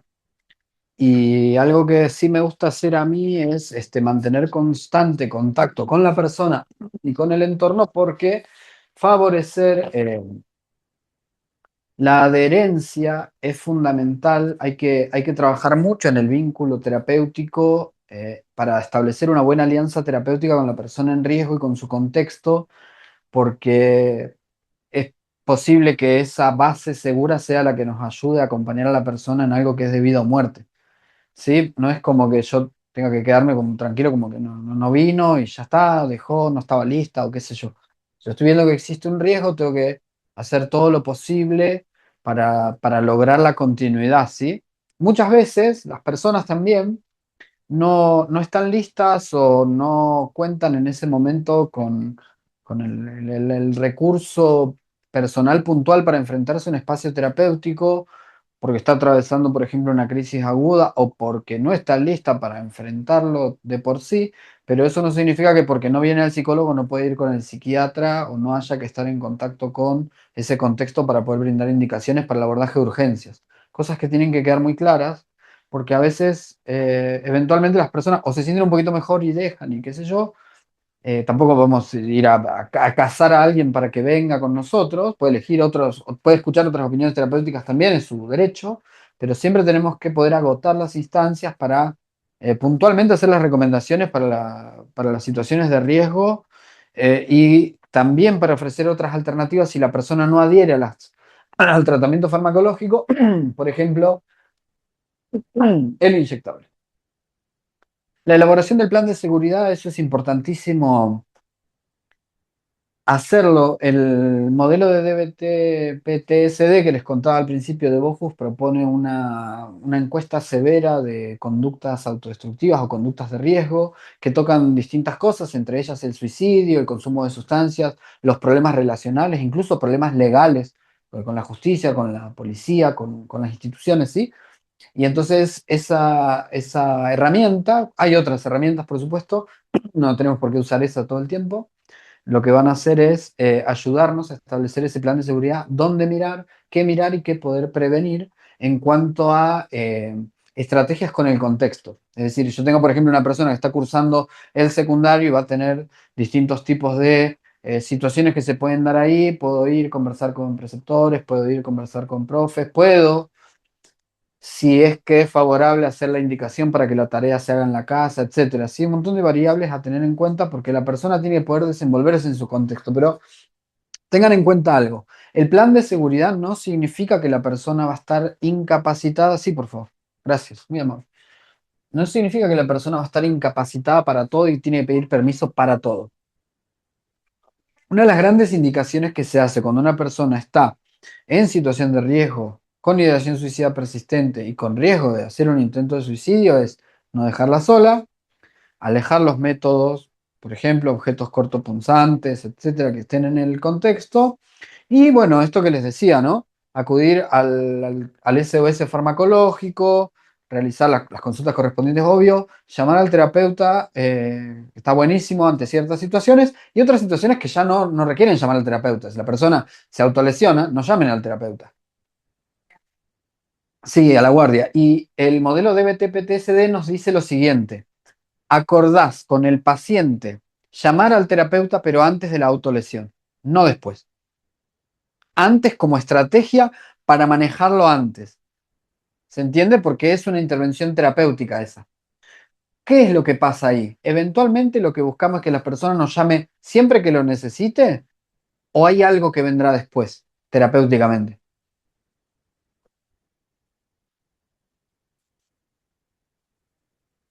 Lo hago en el momento en el que se presenta un riesgo, pero mi objetivo final tiene que ser lograr la independencia. Es decir, cada vez más yo te acompaño de la manito, te oriento, vamos a contener la situación, vamos a ir modificando contextualmente, brindando herramientas lo necesario para que un día ya no me tengan que llamar más. No porque a mí me moleste, porque capaz que estoy de vacaciones y qué sé yo, pero 5 minutos tengo. Pero lo importante es generar la independencia. No tratamos a la persona con riesgo suicida como un discapacitado que necesita todas las cosas necesarias para subsistir. Lo mismo que se busca con las personas con discapacidad. Digo, pongo esta analogía porque si no, empiezan a decir, no, pero tiene riesgo. No, al contrario, vamos a proporcionar todas las herramientas para que la persona sea independiente y cuente con la posibilidad de manejar lo que le sucede sola, de la misma manera que derribamos barreras y proporcionamos apoyos para personas con alguna discapacidad motriz, por ejemplo, para poder tener la vida lo más independientemente posible. ¿Se entiende? Sí. Por supuesto que acá estamos hablando de que existe un riesgo y que hay que agotar estas instancias para lograr generar esa independencia. Elaboración del evento traumático. Miren, nosotros cuando recibimos a alguien que ha atravesado un trauma, y sobre todo si es trauma complejo, es muy difícil hablar de ese trauma. No apuramos a hablar del trauma, con lo cual es interesante la psicoeducación sobre trauma complejo, que es una de las intervenciones que el modelo de Bojus propone para empezar a hacerle entender a la persona que todo lo que le pasa es normal con todo lo que le pasó. Son las estrategias que ha encontrado para poder continuar la vida como pudo, con un montón de tropiezos. No son su culpa, es parte de su pasado, se activa la red traumática y se genera todo este bolonqui que estamos viviendo ahora. Nuestro próximo objetivo es brindarte herramientas, proponen toda una serie de estrategias, entrenamiento en habilidades, muchas tienen que ver con la DBT, qué sé yo, utilización de,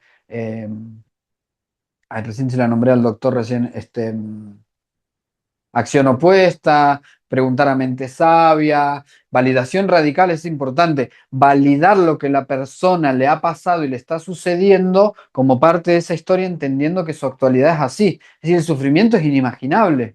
Ahora bien, ¿qué vamos a hacer con esto? ¿Esto te define? tu historia esta te define, lo que hicieron con vos te define, o podemos construir para vos una vida que valga la pena ser vivida. Bueno, está bien, estábamos hablando del abordaje de la situación de riesgo, pero quiero que sepan que no es que nos quedamos con abordar el riesgo y vamos de la manito todas las veces y llamar al terapeuta todas las veces. Es decir, hay una construcción todo el tiempo de este tipo de estrategias para lograr finalmente la independencia de la persona. Estrategias para el manejo de la crisis con autolesiones, estábamos hablando recién. Hay acá hay algunas estrategias que se utilizan que tienen que ver con cambios drásticos de temperatura, ¿no? Apretar hielo, masticar hielo. eh, Hay personas que pasan de cortarse a pellizcarse.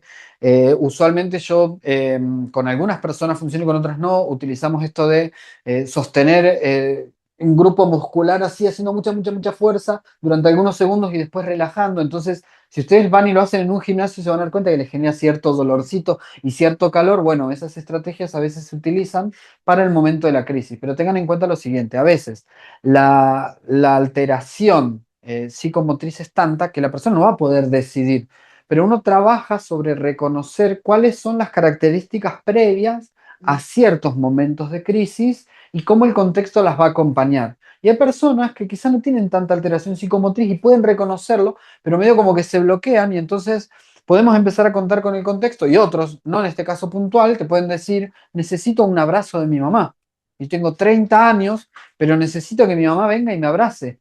Y entonces vamos, conversamos con mamá y decimos, mamá, no preguntes nada, no trates de decirle, no, no llores, no sufras, vení y abrazá y después va a salir esto que podemos hablar. En este caso puntual, la persona le costaba mucho hablar, ir a decir, ir a sentarse. Y ahora vamos a ver por qué le costaba eso.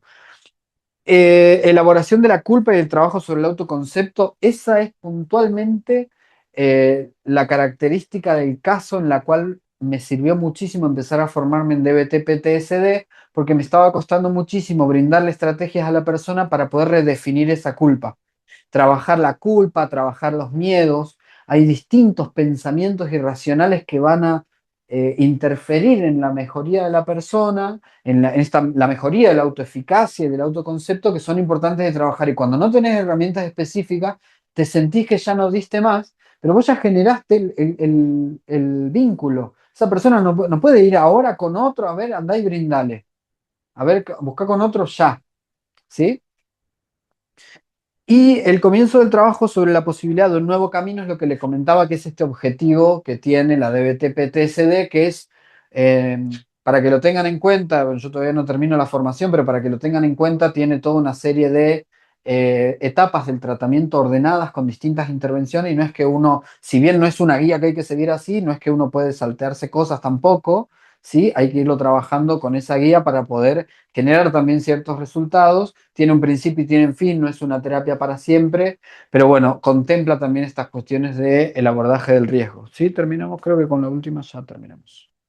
Y acá les cuento con respecto a psicoeducación con la familia, porque en un momento habíamos trabajado un montón de cosas con la persona y la persona había elaborado, adquirido un montón de herramientas para incluso reconocer la situación de crisis y hasta evitar la autolesión. Ya no habíamos necesitado el llamado telefónico, ya no teníamos que acudir al servicio de urgencias, estábamos haciendo mucho menos uso de los SOS, de los indicados por el doctor para la situación de crisis. Y entonces de repente empiezo a explorar, yo digo, porque la familia acá acompaña siempre y qué sé yo. Y entonces una de las cosas que la persona me decía, yo no puedo hablar con mi familia de esto. Y entonces empecé a decir, claro, seguramente te están ofreciendo como comentarios que no te hacen sentir bien. Bueno, justamente la invalidación continúa ocurriendo y además de la invalidación, echamos la culpa al que está sufriendo. Y acá les voy a leer algunos ejemplos que después terminamos trabajando con la familia en consultorio. La tarea para la paciente fue, escribí todas las cosas que te dicen, después me contás quién te las dice, invitamos a los que quieran venir. ¿Listo? Tenés que aferrarte a Dios. Habíamos visto en el desarrollo de proceso suicida la crisis de espiritualidad. Si la persona atraviesa este desencuentro con lo espiritual, con Dios, con el universo, con la vida, con el amor, ¿cómo le voy a pedir que se aferre a algo que quizá la persona ha sentido que nunca estuvo, que no lo acompañó o que lo ha abandonado en estas dos actitudes que Páez nos propone, que son primero el enojo para con Dios, el universo, etcétera, y después ya directamente una actitud de desgano y desesperanza, ¿no? Como de me doy por vencida, o sea, Dios me abandonó, nunca estuvo. Aparecen otras cosas que también la sociedad nos enseña con respecto a ¿qué Dios de amor puede permitir que exista un niño abusado sexualmente, etcétera? ¿Se entiende? Hay un montón de cosas que atraviesan a la persona a nivel espiritual como para que la única cosa que le podamos ofrecer a nivel familiar sea tenés que aferrarte a Dios. No sos la única persona que pasó por un abuso sexual, eso se llama invalidación. Es decir, no validamos el sufrimiento, independientemente de que yo haya atravesado un abuso sexual y vos hayas atravesado un abuso sexual, evidentemente a vos no, no lo pudiste manejar como yo, o quizás yo lo manejé, me lo escondí y todavía me duele, pero no me generó esto que te está generando a vos, entonces invalidación no puede estar. Tu primo quería vivir y vos que tenés la oportunidad, eso es terrible. Persona que había perdido a alguien en el entorno familiar, en otro lugar, en otra provincia, por una enfermedad que le dio a este chico de muy joven. Y entonces de pronto, como diciendo, vos que te querías morir, hubieras tomado el lugar. Y no, sí. Y tiene que ver un poco con esto, ¿se acuerdan que les decía al principio, ¿no? Un contexto que no valida, que no acompaña y que juzga, y que le va diciendo a la persona, mira todo lo que tenés para ser feliz. Tenés un espacio Nova, tenés un tele, toda una cosita, todo muy lindo, qué sé yo, y vos no te llena nada, no te conformás con nada, ¿me entendés? Es tremendo eso. Tenés 24 años, toda una vida por delante, obviamente, toda una vida que vengo sufriendo desde los 6, por lo tanto, viste, no sé, no importa cuánto tiempo de vida me quede, sino cómo la estoy viviendo. Es decir, nunca no importa si soy una persona joven con toda la vida por delante para ser feliz. El problema es que no estoy pudiendo ser feliz y vos tendrías que poder ayudarme comprendiéndome y si no, bueno, por lo menos sin criticarlo. Tenés muchos puntos positivos o características positivas, no te quedes con el pensamiento negativo. Justamente una de las características del cuadro es este pensamiento repetitivo, intrusivo. El problema, de acuerdo al trauma complejo, con el autoconcepto, la autoeficacia, la autoimagen. Recuerden, persona que no se sentía bien con su propio cuerpo durante la adolescencia. Incluso actualmente la persona quizá sube, no sé, 1 kilogramo y se siente como que su cuerpo no le gusta, pero ha encontrado maneras más saludables de alimentación también, de cuidar esa parte que le gustaría mejorar y de también adherir a otra de las indicaciones que fue, doctor, hacer ejercicio, importante eso. Estás muy chica para tomar medicación, no estás loca, eso es tremendo porque fíjense que esta persona, eso es algo importante. Les había hablado sobre el vínculo terapéutico y la alianza terapéutica. Es un vínculo fuerte que si bien es asimétrico, porque paciente y terapeuta no están al mismo nivel. El terapeuta tiene una responsabilidad muy grande porque es el que está brindando un espacio de seguridad para trabajar sobre cosas que no se hablan en ningún lado, lo cual no lo habilita a hacer cualquier verdura. Hay un código de ética que regula y legislación que regula ese trabajo, con lo cual hay cosas que no pueden pasar, obviamente, ejercicio de violencia, cualquier tipo, como puede ocurrir también, puede ocurrir violencia sexual en el ámbito terapéutico, es decir, terapeutas que ejercen violencia sexual sobre pacientes aprovechándose de la vulnerabilidad, etcétera.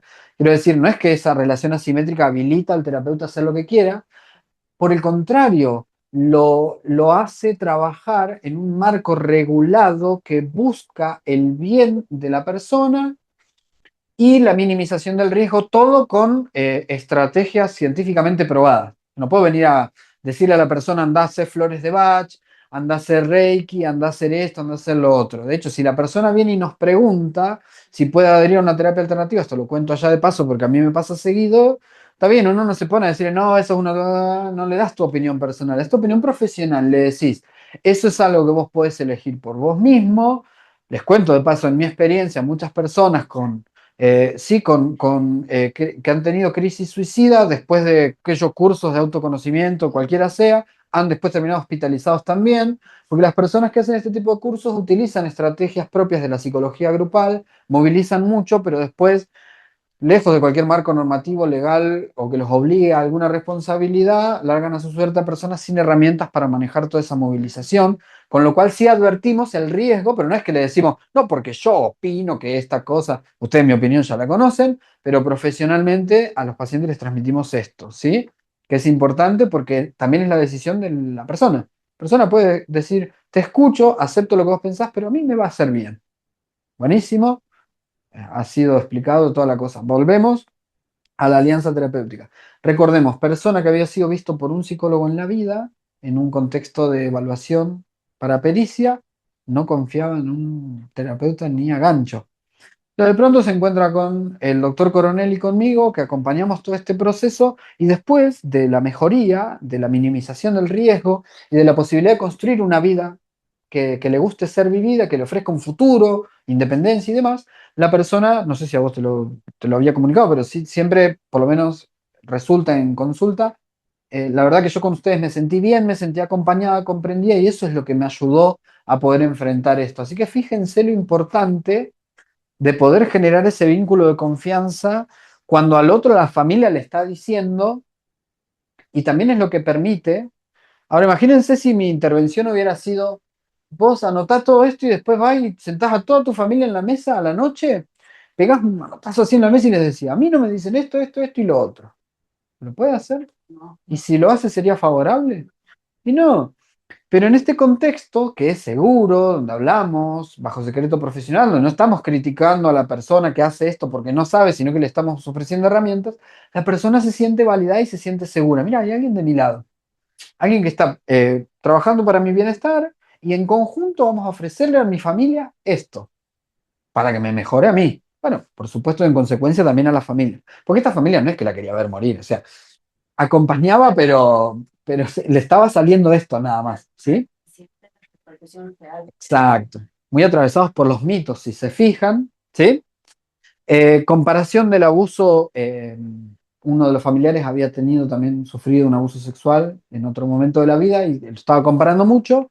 Los demás también tienen una vida, no pueden estar alrededor tuyo. Eso genera algo que es muy importante que tengan en cuenta. Personas con riesgo suicida persistente, que son usuarios frecuentes de la guardia o que por ahí no tienen continuidad en los tratamientos y tarde o temprano vuelven a tener crisis suicidas, cansan a la familia. El tipo se siente así, yo soy una carga para todos. ¿Se acuerdan? Acumulación de pensamientos negativos, pensamientos de autodesvalorización. Esto es lo que pasa. Se cansan de mí. Estoy jodiendo mucho, no puedo mejorar. Todo el tiempo tengo ideación suicida, todo el tiempo me ven cortes. Deben estar cansados. Y a veces pasa también. Ah, no, este es usuario frecuente de la guardia. Entra todo el tiempo, ¿se dan cuenta? De hecho, hay un material del doctor Carlson, también miembro de APSA, la verdad que a mí me gustó mucho, se llama Abordaje del paciente con riesgo suicida, en el cual hay un apartado en el que habla puntualmente sobre los pacientes que terminan agotando a los servicios de urgencia y eso hace que se les preste menos atención a los indicadores objetivos y subjetivos del riesgo, con lo cual aumenta la probabilidad de que de pronto no reciba ayuda y consume el suicidio.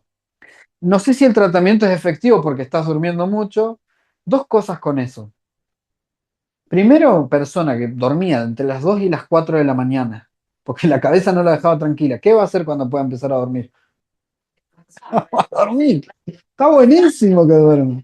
No va a dormir todo el día, pero claro, la gente va a empezar a notar, la familia va a empezar a notar, che, este es la medicación. ¿O no? Sí. Estos los dopan, ¿cierto? Así son, así son. Y bueno, contribuye al mito, sí, pero no, piensen en esto, cada cosa puntual, ¿no? Persona que no puede descansar porque la cabeza no la deja tranquila y de pronto uno empieza a recibir estos comentarios en consulta. La verdad que hoy me desperté a las 9 de la mañana, Marcos, no me podía levantar. Qué mal me siento. No, buenísimo. Total, bueno, en este contexto esa persona no tenía que ir a trabajar a las 9, qué sé yo. Hay otras cosas, personas que no pueden dejar de ir a trabajar, uno lo conversa con el doctor o con el coequiper y le dice, fíjate que podemos hacer una semana de carpeta, pero después la persona tiene que volver a trabajar, entonces fíjate cómo cambian o la dosis o el momento, ¿cierto? De la indicación del fármaco unas horas antes para que la persona no llegue al laburo tan cansada y demás. Todo eso hay que tenerlo en cuenta porque ¿qué teníamos que favorecer? La independencia. Obviamente, dependiendo de las características del contexto y del cuadro. Y lo último es tenés que vivir. Ese me mató, porque tenés que vivir. Dale que vos podés. No, fue buenísimo. Bueno, la persona escribe todo esto y en la siguiente vez invitamos a la familia y hubo una situación muy puntual en la que la persona, la mamá, digamos, ¿no? Jefa de hogar, dice, no, bueno, porque mi marido la verdad es que no cree en los psicólogos Y no fue. Obviamente, el que venía a hablar conmigo, que es un verdulero, ¿viste? O sea, no, vendo cualquier cosa, ¿no? Esto es mentira. No creo en los psicólogos. Y entonces no vino, pero bueno, trabajamos sobre todo esto y esta fue así de clara la indicación. Tu responsabilidad ir y decirle, no querés participar activamente, por lo menos no jodas, porque esto es de vida o muerte. Seguís diciendo esas cosas, estás contribuyendo a la posibilidad de que esta persona se suicide.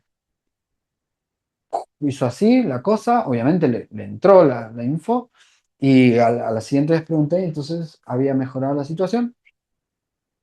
No solo después mejoró la situación, sino que después hubo la posibilidad de empezar a hablar.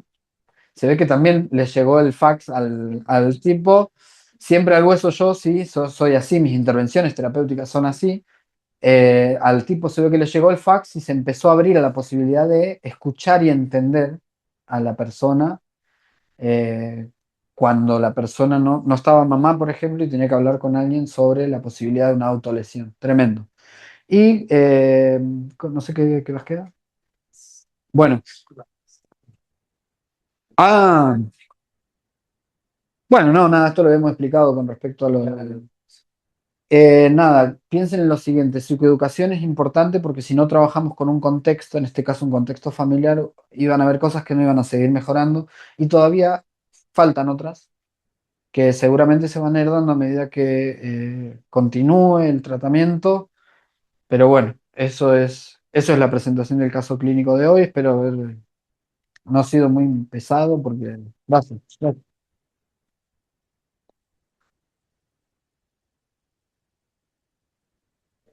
Bueno, si les parece, abrimos un ratito de preguntas a los que están en Zoom. Pueden abrir el micrófono y pedir la palabra. Si no, nos vamos. ¿Qué hora es? Mm. Esos 15 minutos de break son los que... Che, qué manera de ver gente.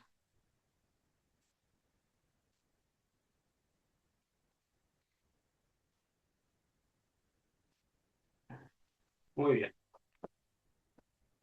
Eh, ¿Alguien que se le haya quedado colgado en un caso, si bien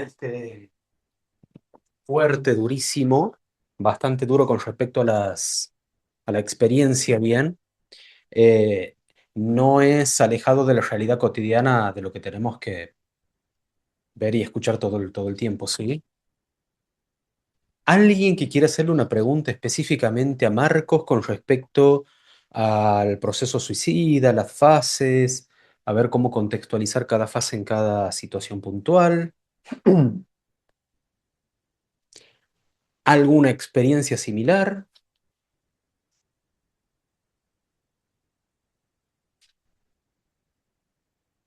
Hay unos chicos de la escuela, no quiero empezar a escuchar.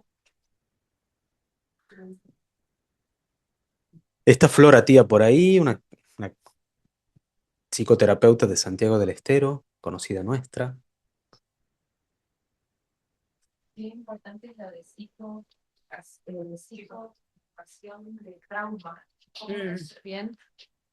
Porque, no, o sea, pensándolo, ahora pienso, por ejemplo, en la infancia, el peso que tienen las palabras y qué bueno sería que los adultos en todas las profesiones nos podamos formar en eso, porque la palabra es lo que nos va a dar, por ejemplo, en los niños la seguridad y en los adultos que pasan un proceso, hay palabras que son letales, digamos, que pueden contribuir para el bienestar, pero también pueden matar directamente. Hay frases que son tremendas.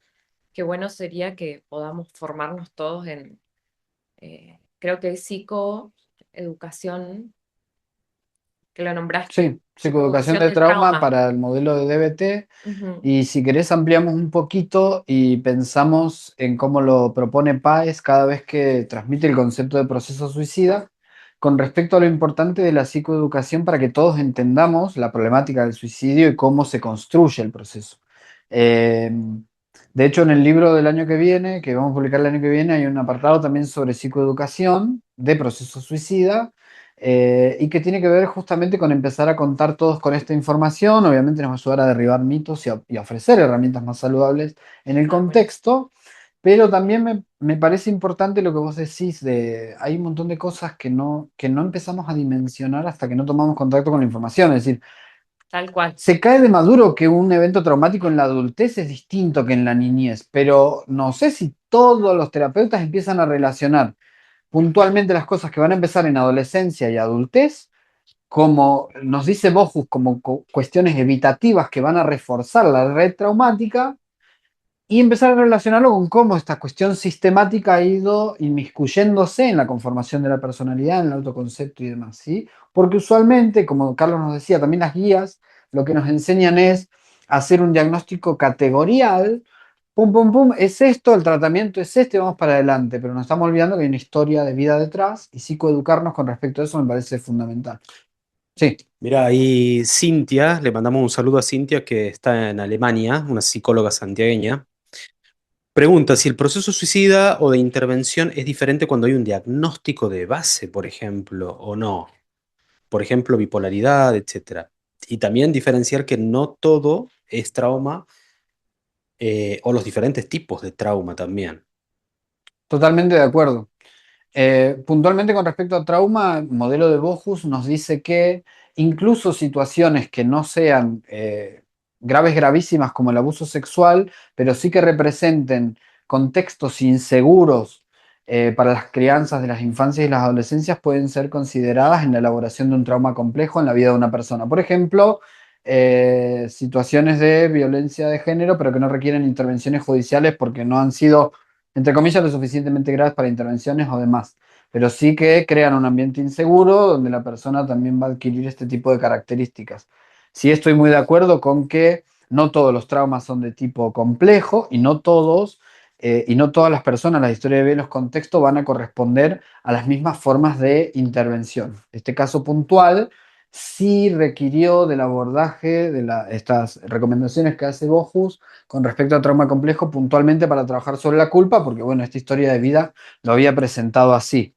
Con respecto al diagnóstico, lo que te diría es lo siguiente. Carlos tuvo un ratito para hablar de esta guía que estamos por plantear el año que viene, que está buenísimo que lo preguntes porque yo creo que una de las grandes recomendaciones que tiene que existir en el abordaje psicoterapéutico para poder definir estrategias tiene que ver con la elaboración de un diagnóstico y de un diagnóstico diferencial bien finito. Pero eso no se puede hacer sin una buena anamnesis. A veces hablamos con Carlos, nos encontramos con pacientes donde no se han hecho anamnesis ni siquiera. La persona, nada, tiene estos síntomas, tiene este diagnóstico, vamos para allá y es medio como de manual. En realidad nos estamos olvidando que seguramente pueden aparecer trastornos del estado anímico o de cualquiera de los apartados de cualquier DSM que te puedas imaginar, o el CIE-11, pero eso no significa que ese diagnóstico va a definir a la persona. Seguramente hay un montón de cosas históricas y contextuales que van a estar haciendo o contribuyendo al sostenimiento de cualquier trastorno o diagnóstico que podamos llegar, o seguramente desencadenando sintomatología que hasta ahora no había sido vista y como es nueva repercute de forma distinta. Lo que yo creo que hace proceso suicida es ordenarnos, independientemente si exista diagnóstico o no, es a poder empezar a comprender e identificar cuáles son esas falencias contextuales y de herramientas que las personas van teniendo, van presentando en su historia de vida como para que hoy se nos presente esta casuística puntual la cual nos toca abordar. Entonces, me parece importante hacer el diagnóstico porque eso nos va a permitir también estrategias diferentes. Sí podemos hacer el diagnóstico en fase 1 y fase 2, obviamente. En fase 3, que es de crisis, seguramente ya nos vamos a arribar a algún diagnóstico porque hay una sintomatología que ya está haciendo mucho ruido y hace necesaria una intervención. Así que diagnóstico y proceso suicida no son conceptos que no puedan ir de la mano. Sí creo que podemos meter la entrevista diagnóstica y el diagnóstico diferencial dentro de una guía, que es la que vamos a presentar el año que viene para el proceso suicida. No sé si contesto la pregunta.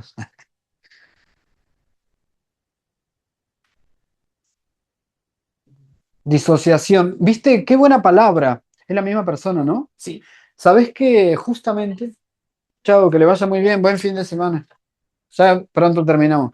Buena palabra esa disociación. Saben que me la había olvidado y justamente en el manual de DBT-PTCD, Bogus nos dice que la disociación se puede presentar como una de estas alternativas que la persona presenta para poder evitar ese dolor tan gigante que provoca no solo el trauma, sino toda la reacción que viene después en la activación de la red traumática, ¿sí? Porque debe ser muy difícil enfrentarse a una situación como esta persona. Sentía un olor y enseguida se alteraba de forma que estaba muy en alerta y generaba mucho malestar. Bueno, la disociación es una de ellas. El tema es que muchas veces en ¿cómo se llama? En los diagnósticos que hacen las personas sin tener en cuenta esto, puede ser que la disociación se tome como alguna característica de algún trastorno psicótico, por ejemplo, ¿no? Entonces, no, no, esto ya está re para psiquiatría porque, y en realidad quizá le está sucediendo a la persona justamente después de algún evento que haya desencadenado activación de red traumática. Pero es muy interesante con respecto a la disociación, no siempre hay alguna disociación. Eh, Creo que ahí hay que empezar a diferenciar también, y esto tenemos que animarnos a preguntarlo, si la ideación suicida es egosintónica o egodistónica, eso es muy importante, se sufren de manera diferente y también van a contribuir a la evaluación de riesgo de manera diferente, porque lo egosintónico, que se vive como mucho más personal y mucho más atado a experiencias personales, por ahí responde también a un malestar que la persona vive y puede quizá identificar. En cambio, a veces uno recibe pacientes que te dicen, yo no quiero vivir más. No es como que haya algo puntual que esté diciendo yo no quiero vivir más, sino que realmente esa ideación es persistente y además eh, se vive como de manera, hasta si se quiere, muy natural, ¿viste? Nada, me parece importante poder decirlo. Bueno, creo que podemos una más y nos vamos.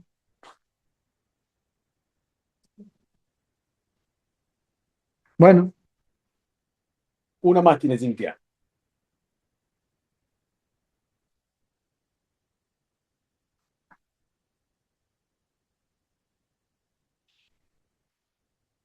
Bueno, bastante claro, Marcos.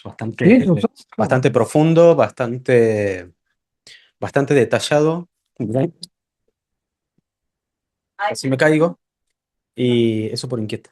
Y nada, ahí la gente también te lo estaba comentando, bastante enriquecedor también la practicidad, ¿no? De los conceptos, exacto. Dice, identificar los tipos de apego en la vida del consultante y cuál estilo tiene el, el consultante. Porque eso dice, puede reforzar o no el tratamiento. Sí. Me parece importante que traigas el concepto de apego. Yo lo utilizo bastante para psicoeducar al paciente con respecto a la cuestión del trauma complejo en niñez. Les hago una... Bogus también nos propone una línea de vida. Igual antes de estudiar a Bogus yo lo hacía. Le propongo al paciente una línea de vida desde los 0 hasta los 20 años para explicarle con formación de personalidad y adquisición de las herramientas que son las que después vemos y usamos en este proceso suicida, pero puntualmente de 0 a 5 años. No sé cuántos de ustedes tienen, acá los chicos que están haciendo el primer año de psicología capaz ya lo vieron, el concepto de apego. Empezamos con Winnicott y así continuamos con una serie de descripciones de estilos que son los que van a hacer cómo la persona se va a ir desenvolviendo y adquiriendo ciertas habilidades o enfrentando ciertas cosas a lo largo de la vida. Y no se olviden que ese concepto de apego, que puede ser inseguro, seguro, ambivalente, va a repercutir también en ese concepto tan importante que estábamos llamando autoestima, que lo empezamos a construir desde siempre, que tiene que ver con cómo nosotros nos vamos ofreciendo al mundo sin darnos cuenta, y ese mundo nos va alimentando a nosotros también de características positivas o negativas, de refuerzos, de castigos también, de abandonos, de negligencias, de eventos traumáticos como el que acabamos de ver, ¿sí? Entonces, me parece importante, en primer lugar, que la persona entienda que no salió de un repollo todo el quilombo que tiene, y que puntualmente todo eso que le está sucediendo tiene que ver con ese concepto y con ese contexto que lo ha visto nacer y que lo ha acogido y que estaba destinado a satisfacer sus necesidades biológicas, que entre comillas deberían ser las más fáciles de satisfacer, aunque no todo el mundo las puede satisfacer, y puntualmente otras que son sumamente importantes y son las necesidades emocionales. Si ustedes se fijan, todos nosotros hemos sido, entre comillas, satisfechos en cuanto a esas necesidades y eso es lo que hace que hoy nos comportemos de cierta manera. Es decir, si a mí me enseñaron a que los hombres no lloran, importante lo que vos decías hoy, las palabras estas, ¿no? Que definen y marcan un estilo de pensamiento, ¿cómo va a ser eso que teóricamente estaba destinado a satisfacer una necesidad emocional? Me caí de la villa y levantaste que los hombres no lloran. Puta, no puedo llorar nunca más ahora. Bueno, un ejemplo bastante concreto, pero que si se fijan nos va a ir acompañando durante toda la vida a manejar distintas cosas, ¿no? Y eso tiene que ver con la satisfacción de las necesidades emocionales, que son las que se enmarcan dentro del desarrollo de este concepto de apego, que se define así. A mí me encanta la definición de apego, porque es la misma definición que yo utilizo en terapia para definir al amor entre las parejas, que es un vínculo de afecto específico que se da para el apego entre el cuidador y la cría. Cuidador puede ser mamá, papá, tío, tía. Y para la pareja es vínculo de afecto específico que se da entre dos personas y que es recíproco. Me encanta, a mí me encanta la definición de apego, que es eso, vínculo de afecto específico. Porque es de afecto y es específico, es único. Y fíjense lo poderoso que es que después va a ir definiendo un montón de cosas de lo que nos va a ir pasando o cómo vamos a ir resolviendo, enfrentando algunas cosas a lo largo de la vida. Así que bueno, bienvenido el concepto de apego para el próximo libro también. Ahora sí. Bueno, muchísimas gracias, Marcos. Gracias a todos por haber venido. Gracias a los que se conectaron, a los que estuvieron. Eh, Hacemos nosotros aquí un ratito, un cierre de año, un pequeñito brindis para finalizar esto. Y bueno, los esperamos a todos el año que viene. Seguramente a partir de marzo volvemos a retomar las actividades de Espacio Nova. Así que gracias, Marcos, y gracias a todos los que han participado. Cualquier cosa después les voy a estar enviando al mail con los que se han registrado material y el enlace para el video grabado. Así que bueno, gracias.